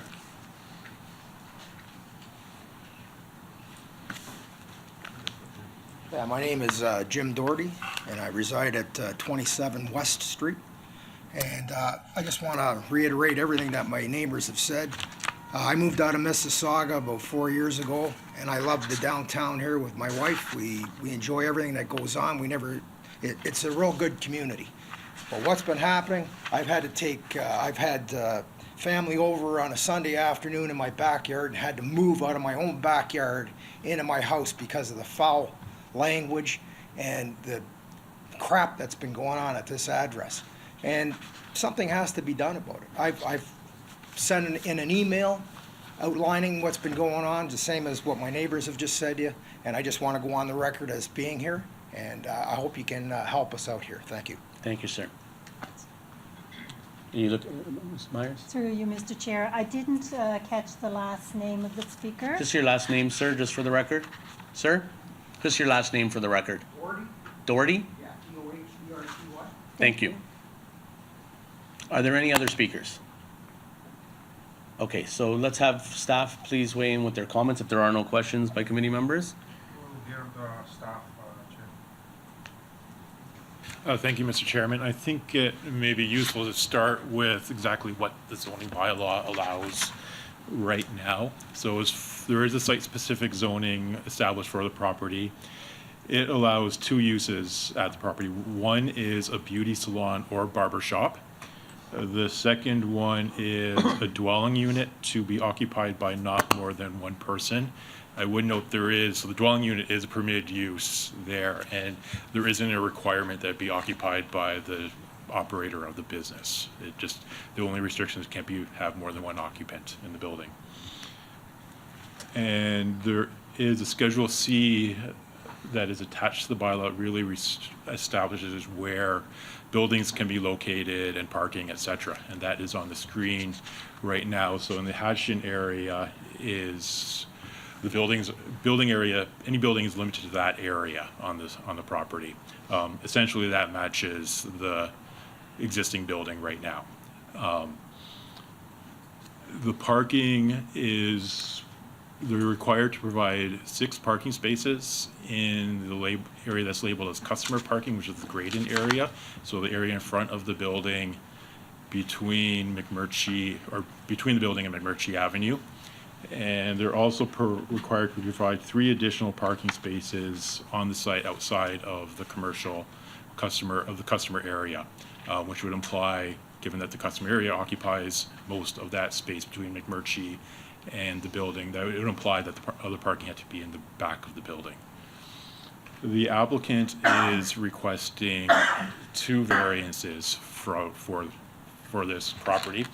The first is to broaden the range of permitted commercial uses to include retail, office, and personal service shops. And the second is to allow, to remove essentially the restriction that the dwelling unit, the permitted dwelling unit be occupied by not more than one person. So those are the two variances that the applicant is asking for. In our staff opinion, the request for the retail and office uses potentially does change the character of the use of the site. While that may be appropriate, it is something that is best addressed through a zoning bylaw amendment application. So we are not in support of the addition of those two uses. As far as the personal service shop, beauty salon and a barber shop are specific uses within the personal service category. And though personal service shops are, the uses within that category are treated the same in the zoning bylaw because they are the same, similar character and impact. So we are in support of the variance to allow the broadening of that use, permitted uses to, well, the full set of uses that are permitted as personal service shop uses, which does not, as I would note, does not include car repair. And we are also in support of the variance to remove the restriction that the dwelling unit not be occupied by more than one person. To be honest, that's not a typical provision that we have in our zoning bylaw. It's we consider to be outdated. It's that I've never seen that type of provision anywhere in the zoning bylaw about the number of occupants in a dwelling unit. So we are in support of that request. So in summary, we find the application is supportable subject to two conditions. One being that the permitted commercial uses be limited to a personal service shop, and two, that failure to comply with and maintain the conditions of the committee shall render the variance null and void. Thank you. So just for clarity, personal service shop is defined, just so that we... It is, and if I can just offer some clarification, I'm actually going to read you the definition of what a personal service shop would be for the purpose of the zoning bylaw. Thank you. And it means an establishment wherein a personal service is provided, and without limiting the generality of the foregoing, includes a barber shop, a beauty salon, a dressmaker shop, shoe repair, tailor shop, photographic studio, or similar use. It does not in any way include vehicle repair, whether it's for personal use or as a business. Now, of course, people can service their own vehicles, change tires, change their oil in their own driveway if it is their personal vehicle. But to operate such a use as a business or on behalf of others would not be permitted in this zone, and certainly wouldn't be permitted with the addition of more broadly allowing different types of service shops. The zoning in this regard is very limited and restricts it only to a beauty salon or barber shop. So the expansion to allow other personal service like nail salon, a spa, allow them to do facials and manicures, those are the other types of personal services that would be permitted in this area. And alluding to or similar to other variances or applications we dealt with, that someone is living in the home. This is not the case in this. This is not a requirement, nor is it... Correct. It's in fact zoned as a commercial property, so it's not limited to any home occupation where the operator of the business would have to reside in that dwelling. It simply permits both a dwelling unit and the commercial beauty salon, barber shop. Okay. And this, again, the majority of the comments came from this rear laneway and this garage. This is not a recognized shop of any sort. There's no business that should be existing in that shop, in that garage. That's correct. There should be no business existing from that laneway and in that garage. And this variance does not permit that to occur. That is correct. It would not permit or endorse that activity. All right. Any other questions? Ms. Toffler? Through you, Mr. Chair, sorry. Can we have a brief history of this property? It obviously has a sign that it was a beauty salon. Has it existed for many, many years? And I suspect it has. I haven't done a full analysis of the zoning history, but I can assure you that the zone that is in place is certainly decades old, and I suspect was a site-specific zone, specific for the beauty shop or beauty salon or barber shop that was then listed as a permitted use together with the one-person dwelling unit, which, as David notes, is very unusual. We usually don't dictate how many people you can have in your residence. But that seems to have been the intent of this bylaw when it was brought into effect, I suspect sometime in the 70s or 80s. I heard a discrepancy in terms of how long has the current owner been there? I don't Current know. owner? We've been there almost 16 years. 16 years. Yeah, 16 years as of March. And to the residents in the area, you had mentioned that a lot of these problems started to transpire in the last couple of years. Has there been a change? Has there been something that, so let me ask first the owners and then the residents. Well, the properties that we have in the back of the garage, I mean, besides storage, we've let a few of friends of families that just work on their cars, nothing more, nothing less. You go there to see. You're not these, operating a business out No, of there. these kids love working on their cars, period. Now, whether it's something of noise or, I get that. But all this talk about an illegal car shop, like I said, we had the police, we had bylaw, we had region, each and every architects come in to check, do we have washroom, do we have heating, none of that ever existed. I've never been nailed for any of that stuff. But again, so I'll ask the residents if you don't mind, then, but is something changed within the last few years? Is there been No, some? that's when they just started working on their cars, that's it. Okay. Through you, Mr. Chair, to the applicant, Mr. de Guzman.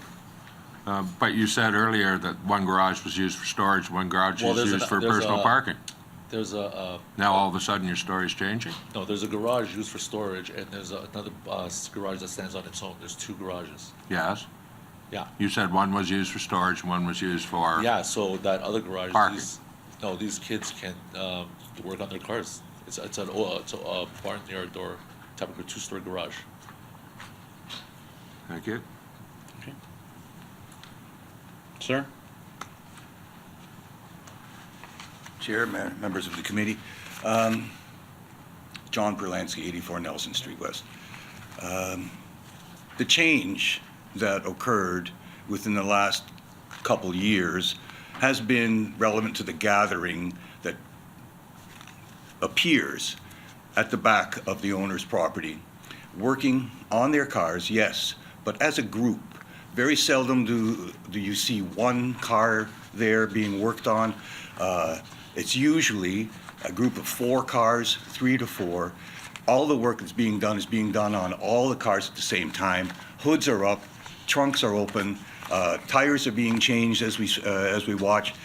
The event is not an innocent gathering. It's an event when it happens. There are lawn chairs. Is it sporadic, sir? Is it sporadic, or is it on weekends? When do you During find... the summer, it happened, it would happen during the week, in the evenings, during the day, in the summer would happen over the weekend, both Saturday and Sunday, into the evening, into the night. You've heard all of that. This is the one thing that has changed in the last decade or so that we've been sharing the community and the neighborhood with the owner and his business. We have no issue with the front of the property. These are some of our noise logs that are currently outstanding.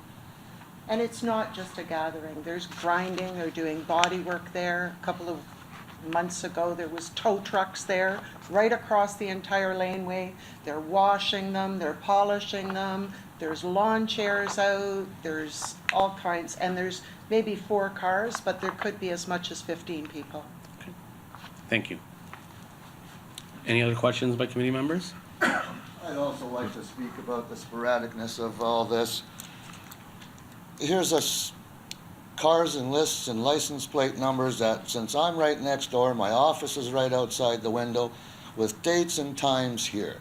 I have some photographs of up to 15, 16 vehicles in that laneway, both on the municipal property and on their property, which is adjacent to my house.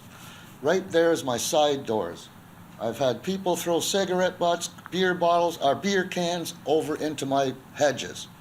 Now, if I have more time, I could coagulate this for y'all, and you'll see just how much traffic. And respectfully, I understand, sir. What we're dealing with, though, the difficulty is the fact that the variance that's being sought from, For personal car? It doesn't seem to be the issue. The variance that is being sought seems to be of business in nature. Yes. This stems or appears to be more on the back Excuse and, me. and something in terms of the garage and per se that doesn't pertain to our ability to make a decision. Excuse me, I Correct? understand that. Okay. Okay, thank you. I was just referring to Yep. pointing about a couple of cars there. Understood, understood. That's, and as far as residential area, it's based on commercial. There's a bungalow there with 2 attached garages, which are being used for storage. I have no qualms about the gentleman that actually uses that place. He goes off to work, not a problem. There's a standalone garage there, as you'll see by the second hatched area, the small dwelling to the top there. That is not habitable. I don't see where they're going to put any residential area in this So area. I'll get staff to, but there is no residential component to this. There's no one Thank to you. be living there. Thank you very much. Okay. Mr. Chada? Chair, to the gentleman, you indicate you have some pictures, sir? Yes, I have plenty. Can I please have a look? You have it with you now? I have it on a USB drive. No. Could I email it to one of you, or I didn't No. realize you had facilities here? That's okay. I that's mean, okay. the question at hand in terms of the actual variance and some of the issues that are being dealt with, potentially, from my perspective, are So we're are looking at the differing. retail, we're looking at the commercial aspect of it, not Absolutely. the personal garage. No, just the variants that are being sought are for the uses on the actual, Yeah, I see that would have to be off of Nelson Lane, and I don't recall that being commercial. If so, I would like to build the. no, and I'm gonna a get staff foundry. to, I'm gonna get staff just to weigh in a little bit more, just so that it may be clearer for you. Thank you. Okay? So again, just to highlight, the variance being sought is for the addition of the personal service use, on the property, if you will, correct? Yes, there's 2 variances being requested. So one is to broaden the range of permitted commercial uses to include personal service shop, retail, and office uses. And staff is not of support, Of the retail and office, but only the personal service Okay. shop use, which does not include car repair. The second variance is for the permitted dwelling unit there, is to essentially remove the restriction about that it only be occupied by one person. And staff is in support of that, the removal of that restriction. okay, and just for clarity to the gentleman that had come to speak, that doesn't, when you say occupy, is it to reside, live in, or is it to occupy as a commercial business? It would be to live in that, the number of people that would be living in that dwelling unit. Okay. Can I speak to that? Sorry, Pete Barbosa once again. Yeah. I see no place, unless they actually remove the salon, where there's going to be any dwellings whatsoever. There's a standalone garage there. It's not a residential home. I don't think it's ever been built to be a home. Used to be flowers stored in there for the pickup of Flowertown, Brampton. Was for the pickup and storage for the flowers. The trucks would come in, pick up their flowers and take them to Kitchener or wherever. They were to be delivered. For one person that was originally, unless they're selling the business and use that home as a residential area, fine, they could take it back to being a residential area. We have no qualms about that. Understood. But as far as another, I don't see where somebody's gonna live in that area. Okay. Ms. It's a Corzola? garage. Through you, Mr. Chair, thank you, and I Thank you. appreciate the clarification from the resident. Quite correct, the garage is not constructed, nor is it habitable as a residential dwelling unit. The residential dwelling unit that was likely anticipated by this bylaw when it was passed many decades ago would be inside the house, so in the same building as the business would have been operating from. Now, I understand just from a very brief conversation with Mr. Vanderberg that there may no longer be a residential dwelling inside the house, but that does not prevent them from then reinstating a residential dwelling inside the house. Inside the house. Obviously, they would need But not building in the permits garage to do so. component, obviously. But not in the garage, I mean, and regardless, if they did put it in the garage, building permits would be required, obviously, and posted, and we would have to evaluate that building and structure for the purpose of a dwelling unit itself, as well as for the removal of any required parking that would be associated with that. So there is no proposal, as I understand, in respect to the variance being added, to add any additional dwelling units or to convert the garage. It's simply removing that restriction that there only be one occupant in the dwelling. And quite frankly, should that occupant either, get married, have a child, they would be in violation of the zoning bylaw. That's how strict that limitation is. So it's removing an unreasonable restriction that simply applies and continues to allow the property to be used for a dwelling unit as well as the personal service shop of a beauty parlor and barber shop. Okay. Mr. Chada? Just one clarity through you, Mr. Chair. This barber shop is functional for quite some time, and then that means so far it was not, it was just running without the approval, or? No, the zoning bylaw permits specifically a beauty salon or barber shop. That is all that the zoning bylaw permits, in addition to a dwelling unit to be occupied by not more than one person. That is how the zoning reads. So the request is to expand the kind of personal service shops that can operate from there. So perhaps they could operate a nail salon or a spa that offers facial and massage services. Those are the other kind of personal service uses that would typically be allowed under the broader category of personal service shop. I do want to emphasize that in no way does a personal service shop give any kind of permission for vehicle repair on this property. I have some more comments to make. The first, I commend all these neighbors. They come up here and taking their time and coming up with lots of knowledge. The second is there were some comments made to defer this application. Myself personally, I'm not unfortunately in favor of deferring because we already have enough good discussion, and we all kind of have a picture in my mind, pretty much in me. I understand what's really happening, and I don't see the further delay can change my opinion about whatever my mindset is now. At the same time, I want to put something restriction on, or to clarify, there should be no automotive repair, anything in the garage or in the back, and at the same time, I actually feel that if the business is going on there, and I'm in favor of that, but I don't mind if the committee agrees putting a timeline on it. So in case we have these problems again, so we can review after 3 years time period or so. On the additional personal service shop? Yes. Okay. Ms. Doppler? Through you, Mr. Chair. Just a question to the city. The problem seems to be occurring at the rear of the property. The garage and whatever is at the back of the property, should those not be related to the use that's at the front? So in other words, if they're being used for storage that is not related to the barber shop or the uses that are being requested, is that a restriction that could be imposed? Yes, it is. Any use of the property must be accessory to the permitted uses listed in the zoning bylaw. Now, if there is storage and if there is a dwelling, then obviously people would be permitted to store some items. The resident or the occupant would be permitted to store items in the garage or elsewhere on the property.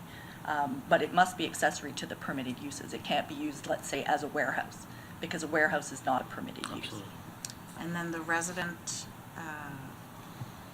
there's no affiliation with the use, then that could just be any person who seeks to rent out a bedroom or whatever facility is That's is correct. offered. There's nothing to tie that resident or require that the occupant of any dwelling unit has to also be associated with the building. It's not a home occupation.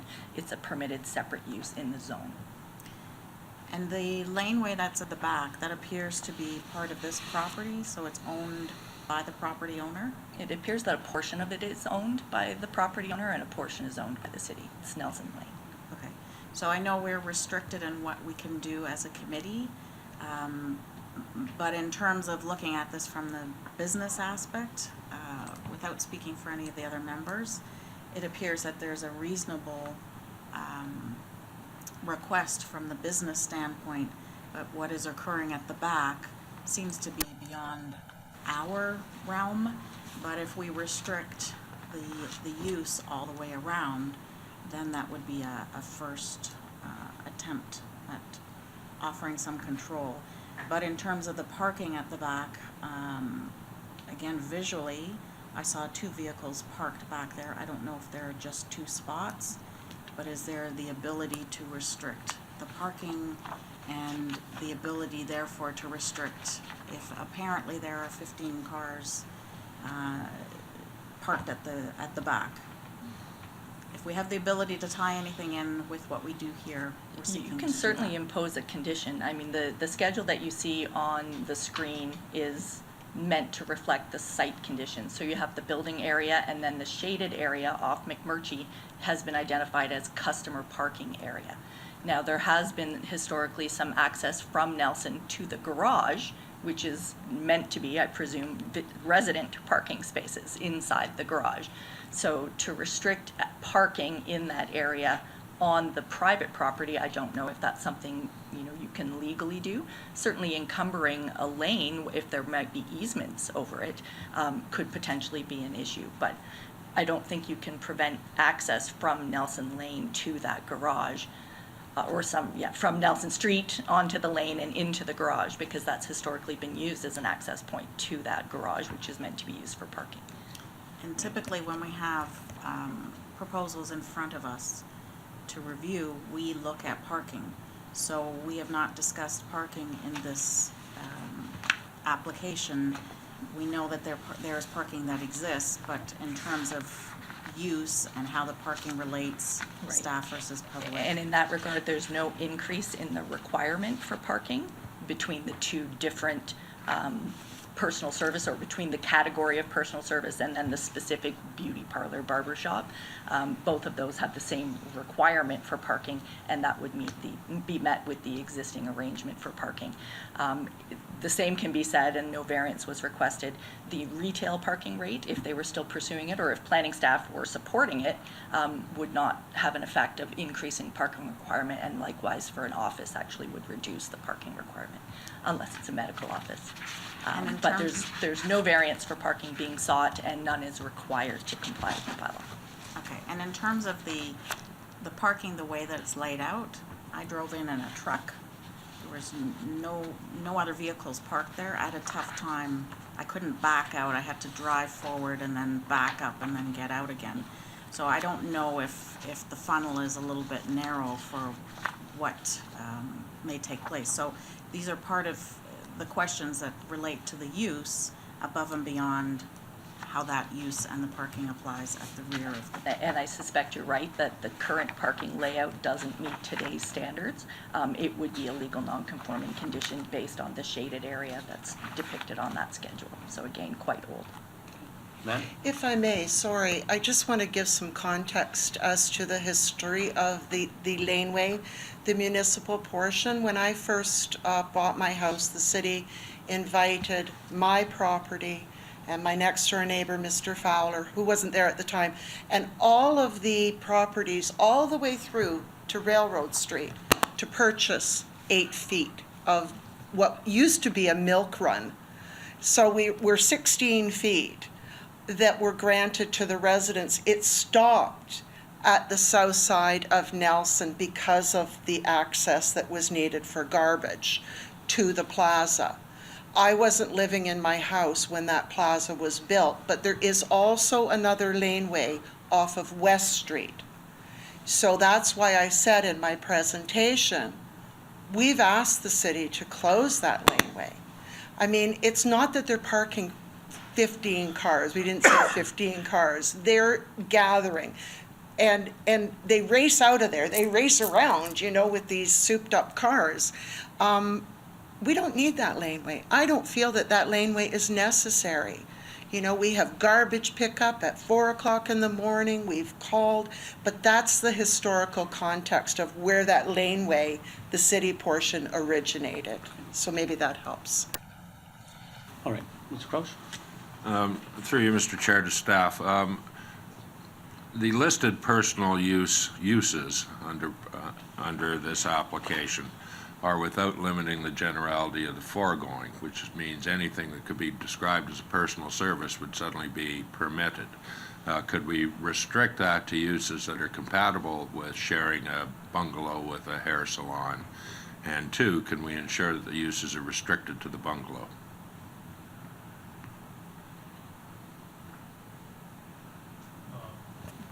Yes, you could put further restrictions on the uses within that personal service shop category that would be permitted on the site. We'd have to specify exactly what those.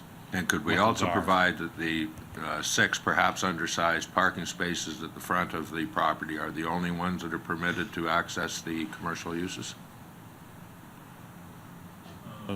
Right now, the zoning bylaw requires that there be 6 spaces provided in the gray area, in the customer parking area, Yes. and then 3 additional parking spaces. So if we were to put a restriction on that, Elizabeth may have to correct me if I'm wrong, but that may require a further. If we put restrictions on parking in the rear of the building, it's part it of the may zoning make as it it it may is make right now. it may render it that it's not meeting the bylaw for the number of parking spaces, which would potentially trigger another variance. But that being said, we can certainly restrict customer parking to the front lot, accessed off of the 6 customer parking shall be restricted to the 6 identified spaces in the zoning bylaw as prescribed in the schedule. And if the applicant were to subdivide the premises and put in an additional personal services shop, would 6 be sufficient for the hair salon? It's all by square footage and Correct. personal service. That's correct. Thank you. Okay, Ms. Duff? Through you, Mr. Chair, my apologies. In terms of this being an establishment for business, is there the ability to put on hours of operation? So they're. It's enforceable. The It's problem not enforceable. lies in enforceability.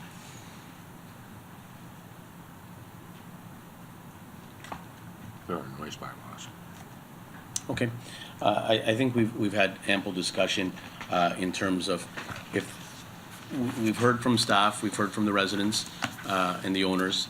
So at this point in time, in terms of keeping the meeting going, I'm seeking, if there are no further comments, a motion to proceed. I have a motion I can make, Mr. Chair. Sure. I move that the variances be permitted in part, but providing that, in accordance with the staff report, the proposed commercial uses or permitted commercial uses be limited to a personal service shop or a shop ancillary to that of the hair salon or barber shop, and that only the 6 parking spaces to the front of the dwelling be used by customers and be used to determine the amount of parking available for customers for future uses. Capping. Did staff get And I that? do that with full respect to the neighbors. Everything I hear about the driveway is unacceptable, but it has nothing to do with this application. Ms. Barzolo, did we get that? Yes, and through you, Mr. Chair, just seeking clarification on the use permissions. And I did hear Member Crouch say that there was some desire to confine or limit the kind of personal service shops that would go in there. I know that now the suggestion is that it Any additional personal service must be ancillary to the permitted beauty salon or barber shop, and that's just a question for clarification as expressed in your motion. That was my suggestion. If you can improve the wording, And if that's the case, I can say that accessory uses are already permitted, and there wouldn't necessarily be, and as I understand it, there is a nail salon that's operating in the barbershop beauty salon today, and that's permitted as an accessory use because they're only occupying a small space. The variance, I think, as requested, is anticipating, let's say, a nail salon to occupy the entire building. Or, and I could name a dozen personal service uses as described in the bylaw. well, not if we could limited pick a to. dozen of those, I'd be equally satisfied. And that's more what I'm thinking for clarity for zoning staff. I'd hate to use words like compatible with, or if you're looking at limiting it, I would absolutely recommend that you limit it to either the ones listed in the zoning bylaw, excuse me, and I can certainly read them again, but other types of personal service shops that we've seen go in over the years as things have modernized. Dog grooming, for instance, has been accepted as a personal service. And that's the sort of thing I'm concerned about. I mean, Exactly, if you and suddenly if put you out. want to condense that list, it would be, thank you, Adam, it would probably be more beneficial from an enforcement perspective and for clarity for both the residents and the property owner. Well, I couldn't support it without restricting that list. Fair enough. And what is the list so that we can, for everybody to be, I mean, for the owners and for the residents as well, so everyone's clear on that? Sure, and I will throw out the defined term and the list of personal service shops. In that would include the existing barber shop and beauty salon, dressmaker shop, shoe repair shop, tailor shop, photographic studio. That's what's limited and of course not restricted necessarily to those uses in the bylaw. Other types of personal services we have seen are aesthetics day spa. As I said, dog grooming, a tattoo parlor, and body art is also a personal service shop. And that's really all I can think of off the top of my head. My only concern is by limiting I mean, really, I think the verbiage in the zoning bylaw is somewhat justifiable, because if there is a use that comes, as you said, that's similar in nature but not listed in that will trigger another variance. That's correct if you restrict it to specific uses. I think everyone's trying to accomplish, and don't correct me if I'm wrong, is that there is no unsimilar use, in particular automotive or anything in that realm of uses. So I don't know where the halfway is from maintaining what we're trying to enforce, but not being restrictive in the sense that if something comes in, to be fair to everyone, that's very similar in nature but not listed, that then we have to come here and sit down again. That would be correct. I mean, if I may make just an observation, a lot of times the zoning, especially today, the newer bylaws will restrict personal services such as the tattoo parlors and the body rub parlors. Not that this property would even qualify for a body rub because it doesn't meet the 500-meter separation from residential. But if you do want to put some restrictions on the kind of uses that are not acceptable, perhaps that's an even better way to go. So personal service, with the exception of, if you find tattoo parlor to be something you're opposed to, then list that. I think the automotive use is the main, And which is somewhat redundant to because prohibit it's. it would, yes, that would then suggest that somehow it would be That's right. permitted. So and it's in irrelevant. no way would it ever be permitted at this location. So to suggest that that's somehow tied to a personal service, I don't think it's. I mean, you can certainly add as a condition that there shall be no activity that is not associated with a permitted use on the property. And then should they fail to abide by that condition, this can be declared null and void. I mean, if that's. Through you, Chair, that's where I was heading in particular with the Automotive. automotive, whether it's detailing, repairing, whatever the case might be, and ensuring that no other structure outside the main building is going to be used as habitable space. Okay, Or but commercial space. To Ms. Corazzola's point is that that is actually already in place. By us putting in the verbiage there, there's an implication that it's somewhat. It will tie it to the approval, though. It hopefully would it's mean clear. that- What I'm in favor as long as we're all on the same Hopefully page. it's clear enough for the owners to understand. Right. That's, I think, what we're after. Absolutely. And should they fail to comply and then allow the property to be used for purposes that are not permitted, this approval would then be rendered null and void. So just, ma'am. I'm sorry. Yeah. No, go ahead. He already has an aesthetic. He rents out a shack to some, I've had a facial done there. Which is unallowable, that's the whole point. But is it that- hasn't been, and I guess what we're showing is he doesn't play by the rules. He doesn't care. Yes, and again, respectfully, ma'am, it's an opinion, so we don't want to get into here or there. What I'd like to just have is also the owner step forward as well, so he understands what restrictions, if any, we are actually referring to. And I'd also, if respectfully, ask the committee to address the building footprint as well. In what sense, ma'am? Restrictions on the footprint, that it can't be developed. I'll get the planner to speak to that. Okay. Just a comment, through you, Mr. Chair, to all the neighbors. We are not an enforcement board. We don't really attend those complaints. We are here to see only what has been proposed in front of us. Yeah, whatever it is. The same, okay. It is Nelson Laneway. If I recall correctly, that's residential. The blockage that we live on is a Queen Street, McMurtry. There's commercial allowed and retail all along Queen Street and McMurtry.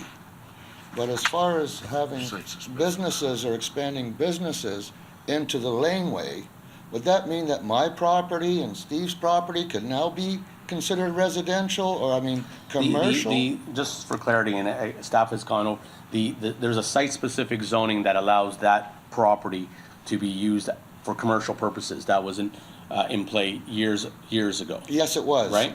But facing McMurtry, if I recall, any signage has to face either McMurtry or Queen Street on that block. Okay, Ms. Corazzola. Thank you. Would you like to speak to that? I'm not quite certain that I understand. Signage is the entire property, as you see, that extends from Nelson Street through Nelson Lane and out to McMurtry is zoned commercial. That is the only property that is zoned for commercial purposes, as is the plaza next door. The homes that front onto McMurtry and Nelson, and likewise back onto Nelson Lane from west, are all zoned for residential purposes.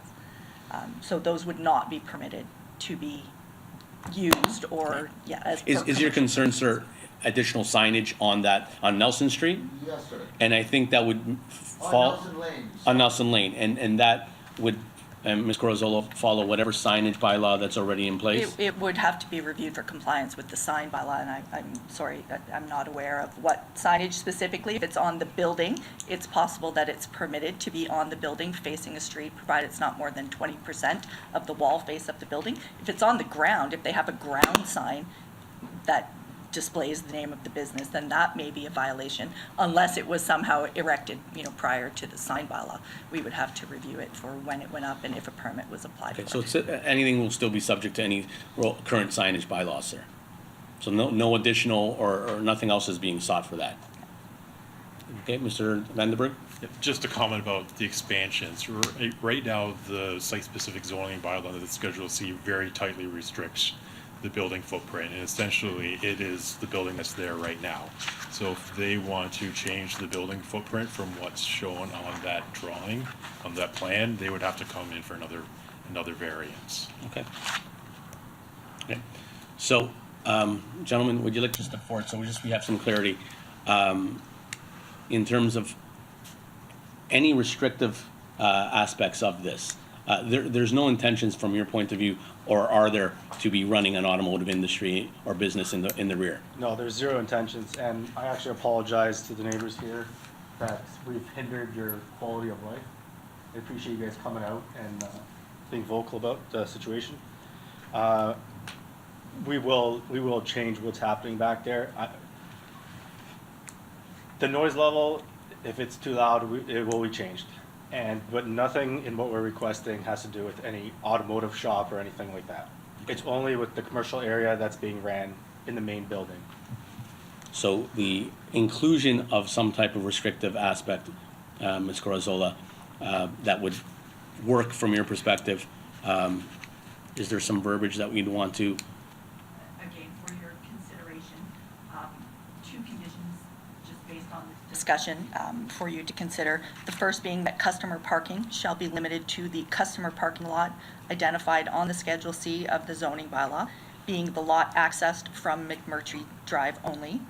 And then the second, restricting the use, is that the property shall not be used for any purpose whatsoever, with the exception of the uses permitted by the zoning bylaw and through this approved variance. Failure to comply with this condition shall render this approval null and void. Okay, so understanding those conditions? I understand. That any customer use or access would be from the current parking spots on the frontage, and anything else that is not permitted would then nullify these if and when there is an approval granted.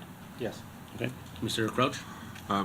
Would it also be enforceable to ensure that any of the additional uses are restricted to a position within that dwelling, within the current building? Within the existing, within the principal structure, let's Within the call it the principal principal structure, not the building. garage. You can certainly do that, yes, yeah. Does that, so that none of this business is to be operable from anything else than the actual home structure? Is that something that still works in your? So this keeps the garage, it's not able to have anything to do with the commercial property. So in the amount of property taxes we pay, we're now shrinking the area that's gonna be registered for commercial use.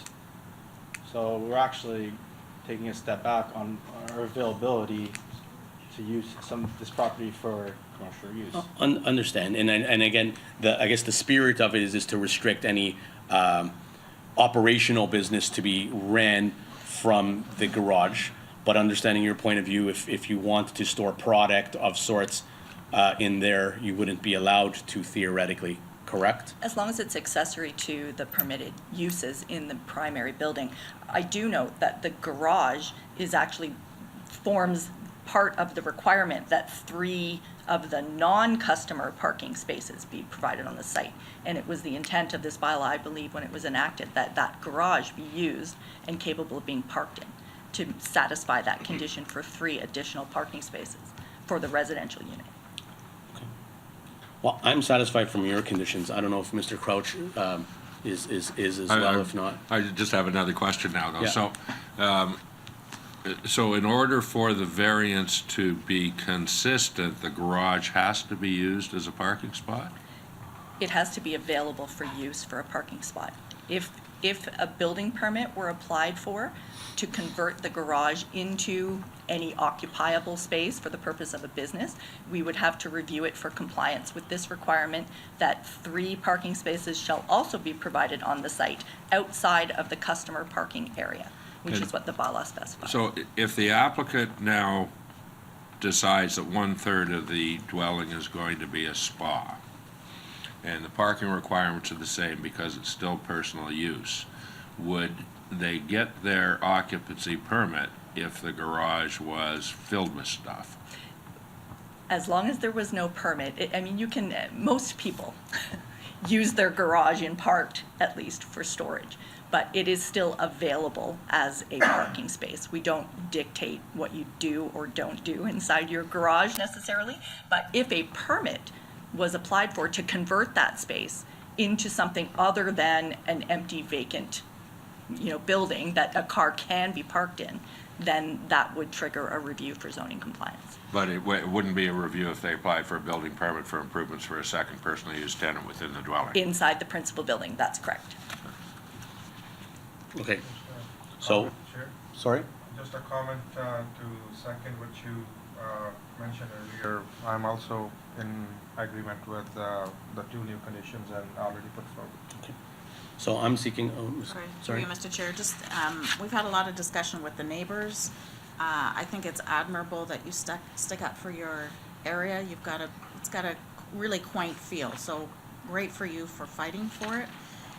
We do have in front of us something that is on the business side, but we have failed to ask the applicant, what is your intent beyond broadening the available uses? What do you see, what is your intent of doing with this So property? as of right now, the hair salon and the aesthetics lady that's connected to it, the building, they're staying there.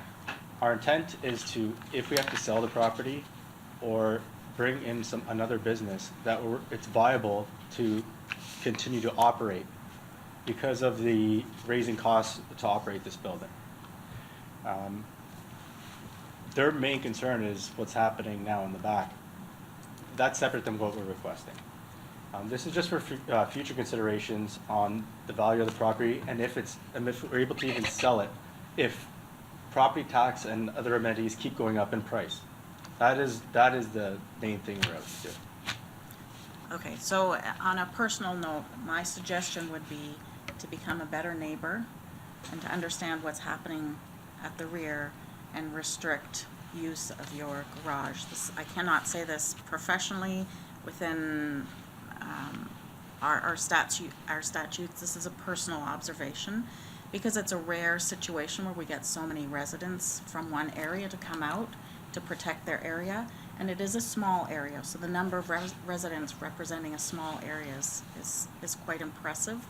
So there must be enough of a reason for them to want to share their frustrations with you. I agree.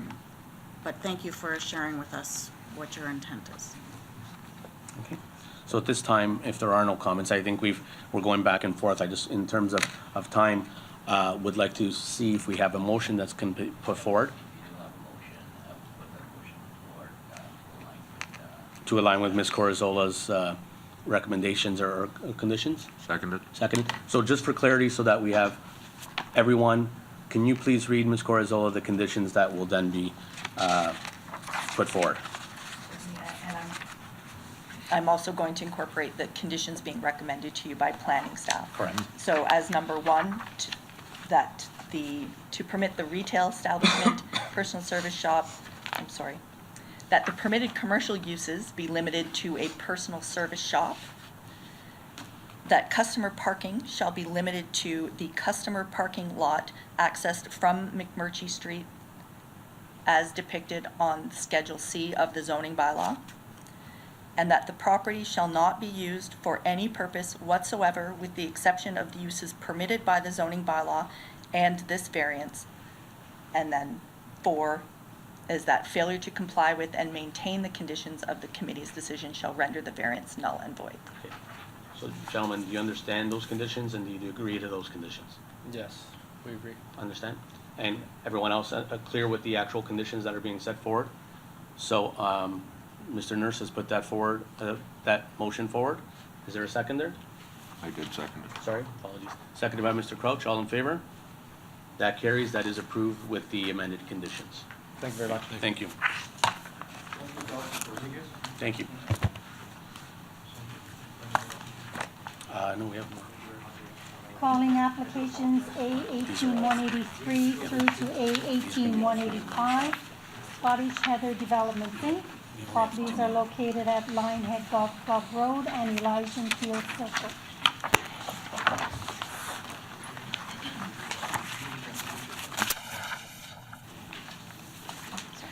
Good morning, Mr. Chairman, members, committee, staff. My name is Stephen Sofranius. I'm with Draft Design. And I'm here before you with, are we going to look at 3 applications sort of simultaneously? Is that what you said? I'm sorry, I didn't hear.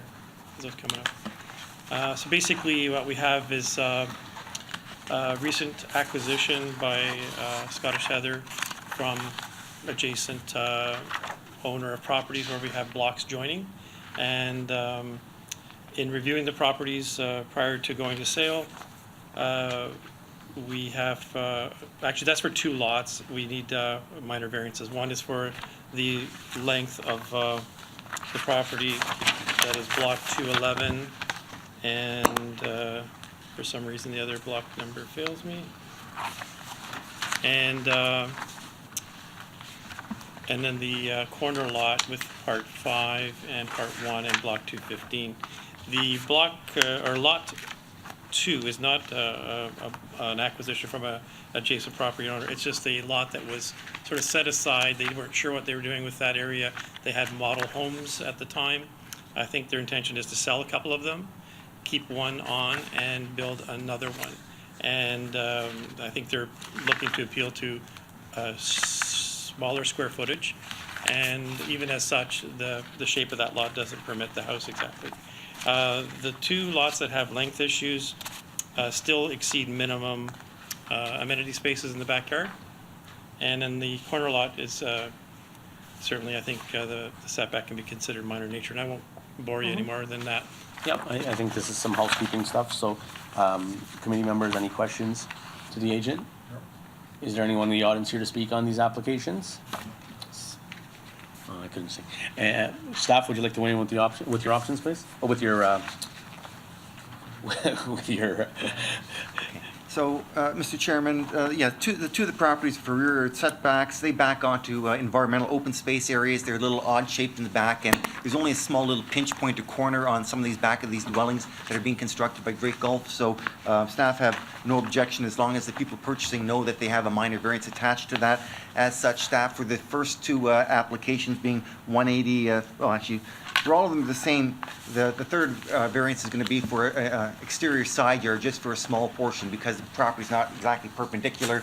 It still achieves what we're trying to achieve. So we're supporting all applications with the following 3 conditions. That being the first, that the variance be approved only to the extent as indicated in the sketch provided with the public notice. Second, that a clause be included within the agreement of purchase and sale for the property advising of the variance affecting the property. In the event that the property has been sold, the applicant shall provide written confirmation to the Secretary Treasurer that the purchaser acknowledges and accepts the variance. Lastly, that failure to comply with and maintain the conditions of the committee will render the variance null and void. Thank you. So you understand and agree to those conditions? Understand and agree, thank you. Okay, thank you. Seeking a motion to proceed if there are no questions. Motion to approve by Mr. Chatta with staff conditions. Seconded by Mr. Nurse. All in favor? That carries. They are approved, sir. Thank you very much. Thank you.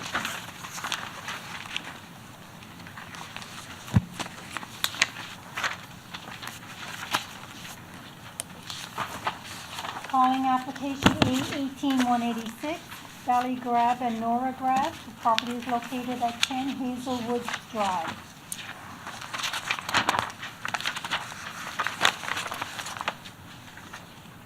Good morning, Mr. Chairman, committee members, and staff. My name is Billy Grive. I'm here on 10 Hazelwood Drive. I'm on behalf of myself and Nora, my wife. She can come. We just got an appointment for the kid, and she couldn't make it.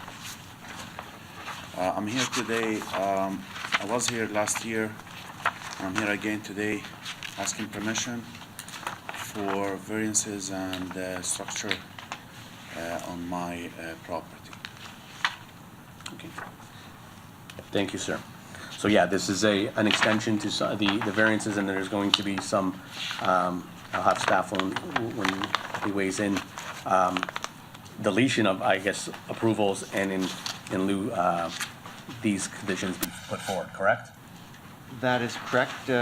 Through the last year's processing the application in comparison to this year's, we've understood more things, more information has become available. So essentially a lot of the variances are the same, but as we came to know that the existing fencing along the rear and the side yard is not on the applicant's property, we started to impose conditions that you take down the fencing and you put it up on your property lot, and we've obtained necessary clearances from those who have easements that cross the back of the property, things that we've come to learn. So we are supportive of it is a unique area, interesting, a large lot. Staff have no concerns with the variances subject to the conditions being proposed. Okay, thank you. And just for clarity, we do have a letter submitted by the TRCA again showing no objection, so that would be submitted for the record.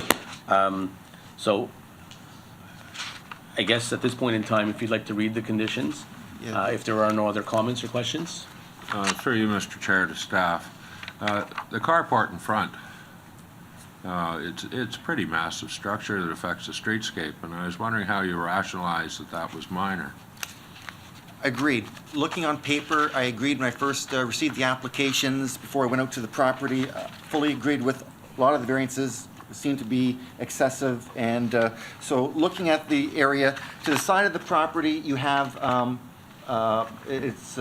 sides onto public open space.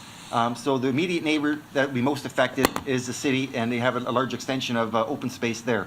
You have a lot of mature vegetation along the front, which helps disguise and limit a little bit of the view of the structure. It is kept open on the walls, with the exception of the roof. So it is tall.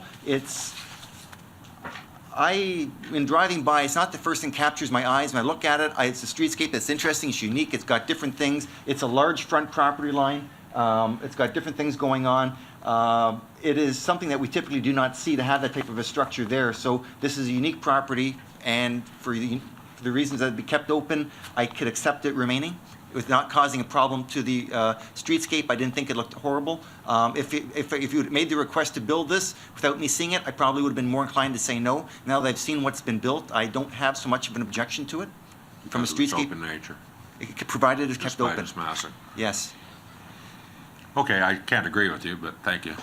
And for clarity, we had approved that variance prior, correct? That is correct. Same. It was looked at previously by the committee. This is just the additional ones that pertain to In the rear. that fence issue that was brought, or had come up and things along those That lines. is correct. And in addition to that, right along the back, there are easements. There are two from Hydro and Bell, one of which Hydro has already signed off in the last day. We're just going to wait for Bell to give us also an okay that we can place structures on it. So provided that they give us the okay, they would be able to clear that condition that we've suggested.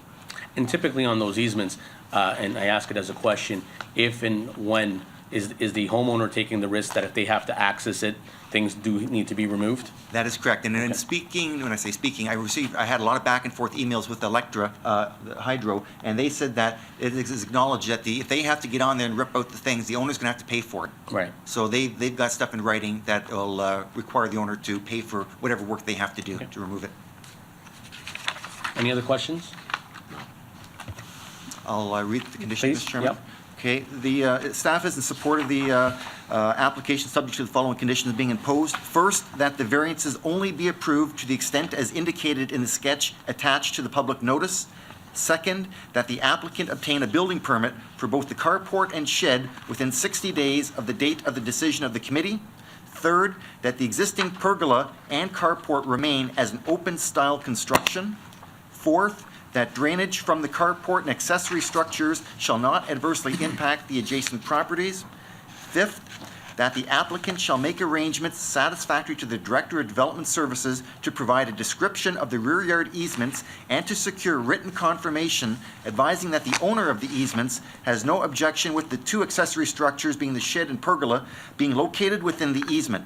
Upon receipt of this information, the Director of Development Services will confirm if the two accessory structures, shed and pergola, will be able to remain within the easement, or will set out the necessary timing and arrangements for the removal of one or both of these accessory structures. Sixth, the applicant shall make arrangements satisfactory to the Director of Development Services to demonstrate that no portions of the accessory structures or fencing is located on city property. 7, that failure to comply with and maintain conditions 1 to 4 of the committee, being for the front yard variances, will render the approval of the detached carport and front yard setback for the detached carport variances null and void. And 8, that the failure to comply with and maintain conditions 1 to 6 of the committee will render the approval of the rear yard accessory structures null and void. And the reason for breaking up 7 and 8 is I wanted to distinguish between variances in the front yard to variances in the back. So one will not affect the other. Okay. Okay, sir, so I guess you have dealt with this with staff. It looks like everything is, would you understand all the conditions that have been put I forward? do, Mr. Chairman. I just got one comment regards the easements at the back. Bill clearly sent an email back. First of all, I knew about the easements last week. It was a Thursday, not last week, the Thursday before. And right away, I start calling Hydro and Bell First Bit.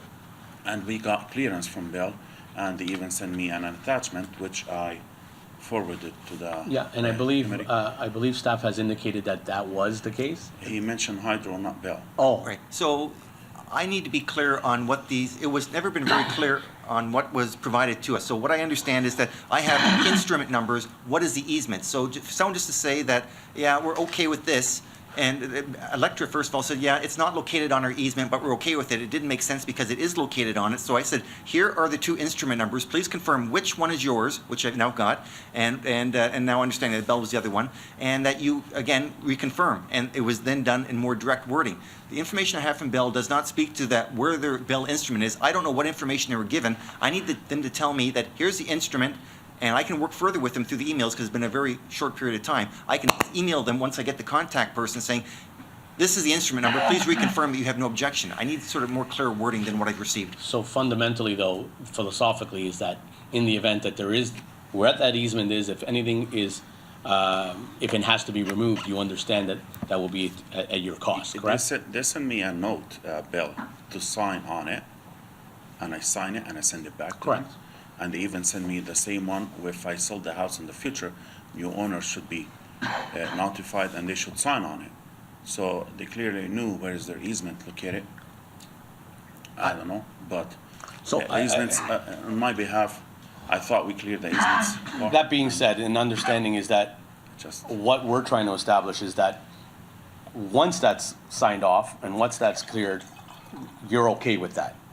yes, of course. That's I the. got no choice. You're So- agreeing to that, and that's what we need to have your Yeah. clarity that you agree to the conditions as so. When that's rectified or when that's cleared, it may be today, it may be in a month from now, but in the event that that transpires, then that's something that, because we need to have that clarity that you agree to those conditions in order for us to make our decision. Yes. Okay, so you understand and agree to those conditions, sir? Yes. Also, there is, I guess, number 6 is talking about the fencing and structure at the back. That's one of the reasons why I couldn't fulfill the conditions from last year. Last year, you guys gave me orders to fulfill. Right. Right away, I did 2 or 3 of them. I went to the building, what do you call it? The building permit and tried to apply for the carport, whatever. They rejected because one of the conditions was not fulfilled. And it was to satisfy the planner that my shed is not in the city property. Back and forth, back and forth. I even got a help from one of the city councilors.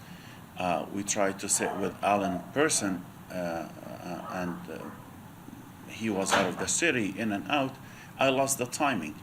And it's funny because it says I got 2 months, Committee of Adjustments gave me 2 months to fulfill the orders from last year. But then I gotta satisfy the planner in 4 months, 120 days. So, okay, but even if if I satisfy planner in 120 days, it's already null and void all what, it's like, it's advised. So I It guess didn't work out. for that reason, and staff, is that why there's no time placed on that, or? Typically, we'd like to place timeframes on conditions. In this case, I believe that these conditions can be fulfilled fairly quickly, and we're given the benefit of the doubt to do it within a year's time frame. Most of the conditions have been fulfilled, will be addressed, and we've split them, like I said, which is a problem in the rear yard affected his front yard variance. Now this won't affect the same, so the variance is now, if it be passed, subject to the conditions, they will fulfill them to the most extent once they get their building permit.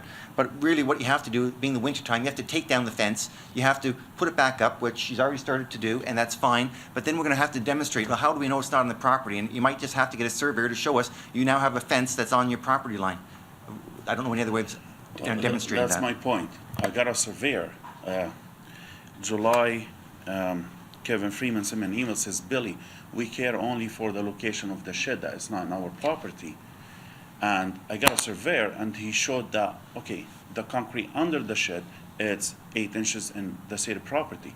So right away, I hire somebody, we cut the concrete, take pictures, and also before that, I send a survey to Nick Freeman, and I also sent pictures of cutting that concrete. We've been back and forth shooting emails. He says, okay, that's fine, we're satisfied. Okay, now, why we're still talking about structures to satisfy? I paid $2,150 for a surveyor to come to show me my borders. I got my property, one side neighbor, the other side, back and the other side, it's a river, ravine, beautiful place. That surveyor have to go beyond the river to be able to find the points because it's an old property. And he say I was able to find some documents, to find some points in the property. So there is, even though there is an error of 5%, and I asked that to the guy, and he says there is an error between 0 to 5%. So, okay, regardless, I was able to prove that the shed is in the property after I cut the concrete under it. Then Rob says, okay, you got the fence in our property, go ahead and deal with it.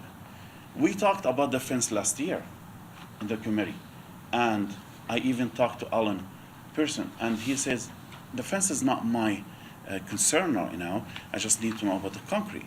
When I moved to that property in 2013, right away the ice storm happened. It destroyed my house, let's talk, trees of the park, which is the city trees, destroyed my roof, destroyed my trees around the house. I had a beautiful, like a fence made out of trees. It's been there for 50 years. It was all destroyed, and the fence. So I went around and I fixed that myself. I paid money from my own pocket, and I planted trees for the last 2 years. And I have pictures I could show you from now till tomorrow. How much money I spent to fix that? I didn't even get to the city. Okay, so just so we can that fence he expedite. wants me. Sorry, but that fence you want me to move it. Okay, that fence. There was at that time two solutions: or you remove all the trees because that was we assumed that was the property line. It was all trees.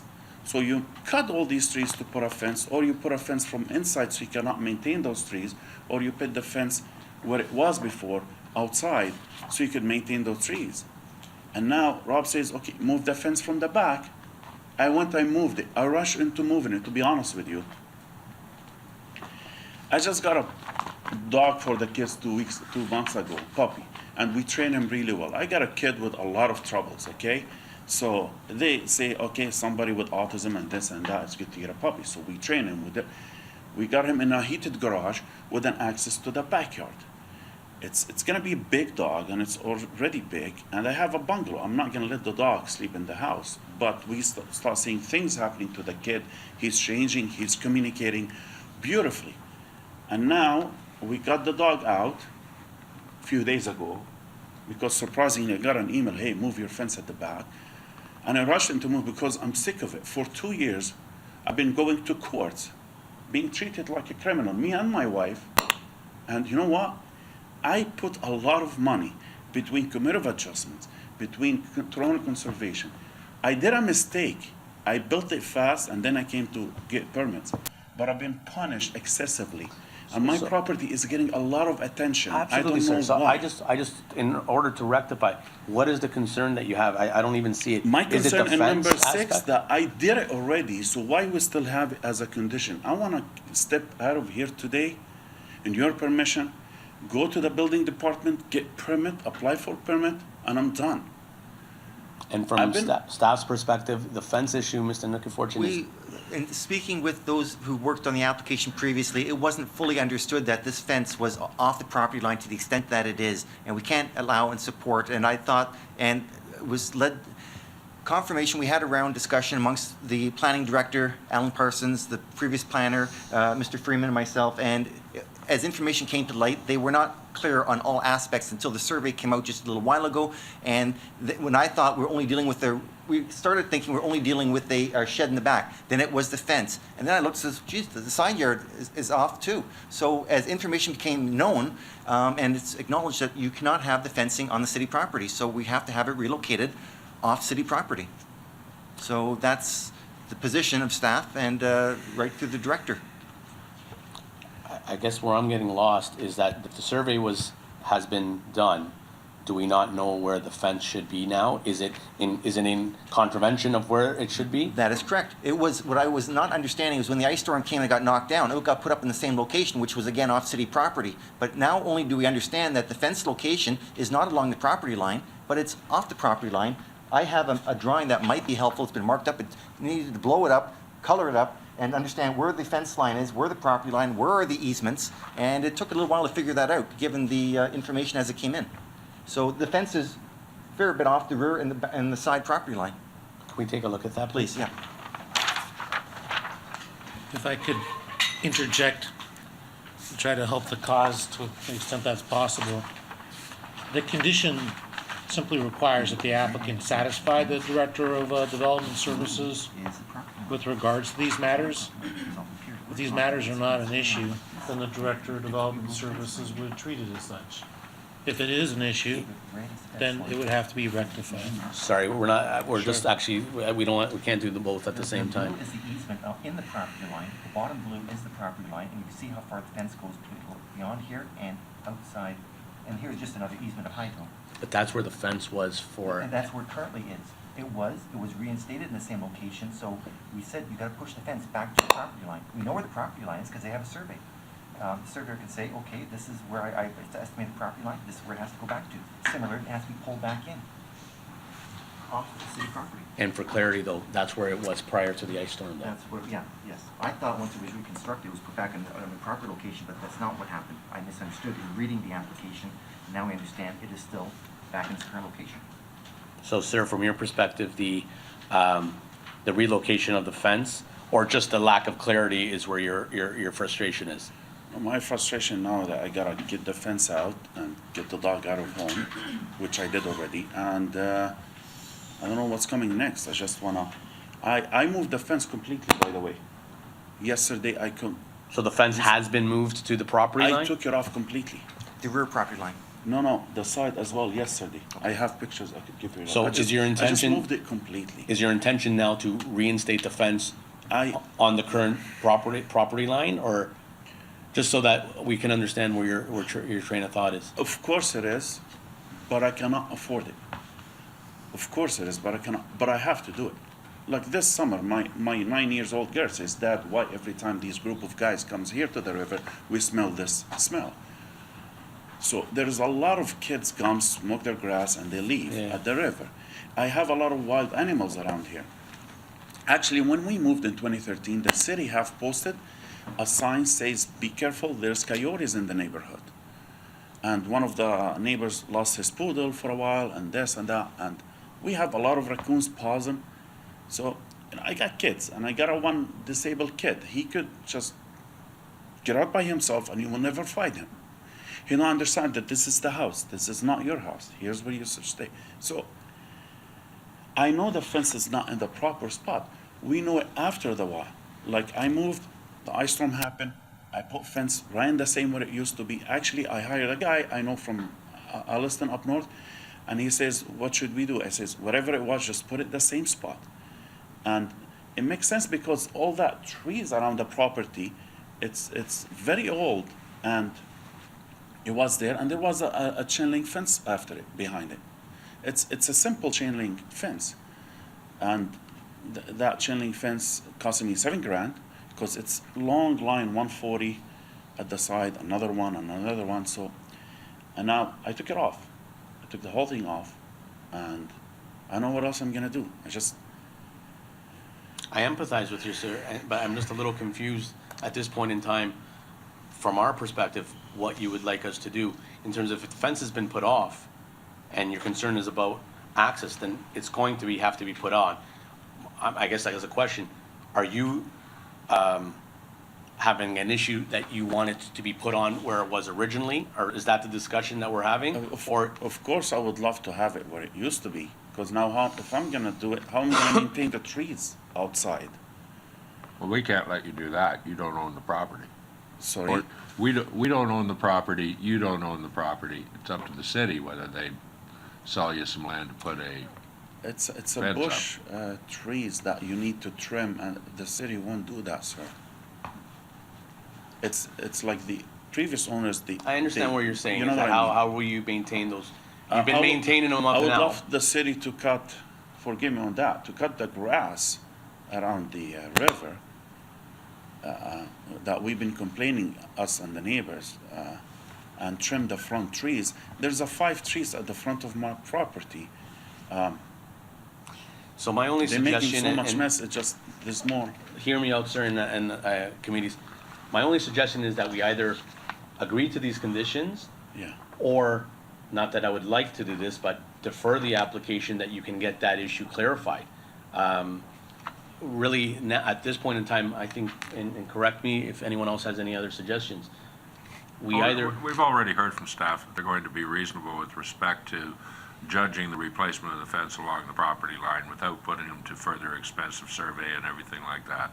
So I think we've spent a lot of time on the fence. The fence clearly has got to be a line fence and not in municipal property, and the conditions should stay in place, and it sounds like it's going to be pretty easy to deal with. After all, we're dealing with a number of Absolutely. variances. And that's where our- Failure to apply for building permits. and that's where we either have to have, we need some resolution. So it's either maintain it as is, or defer it and we continue to have the conversation, that we need to have some clarity on that. For me, I want your blessing, the committee, and I could get out of here and just get to the building permit, get the approval for these structures and. That's appropriate.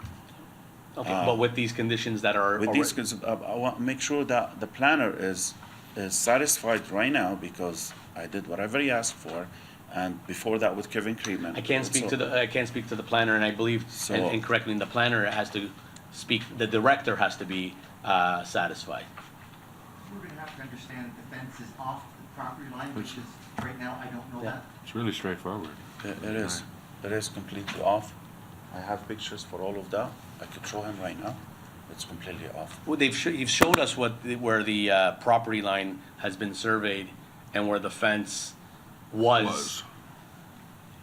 And again, being empathetic to your situation, we need to have some clarity on if you agree to these conditions, Yes, I do. right? I guess. And there is some subjectivity. I understand that it's open-ended, but the subjectivity is that with staff, that new fence line will have to be established with the survey. And if there's any jogs, if there, because of a bush, staff will be as accommodating as proper, but you have to agree or not agree to those conditions. I can see what the fence was, or going to be, so. Are we- So are we clear on that, sir? Yes. Okay, so I understand, I don't want to put you, so do you agree to these conditions, understand and agree to these conditions put forward? Yes, I understand. Okay. And agree to them, sir? And I agree. Okay, thank you. Well, agreement or not, I would have made the motion to support the staff report. Okay. Motion In to its support staff entirety. report in its entirety by Mr. Crouch, seconded by Ms. Stoffler. All in favor? That carries. That is approved with the conditions as set forth. Okay. Thank you, sir. Motion to adjourn? No other questions? No other business? Motion to adjourn by Mr. Crouch, seconded by Mr. Nurse. All in favor? That carries. Meeting is adjourned. Yeah. Well,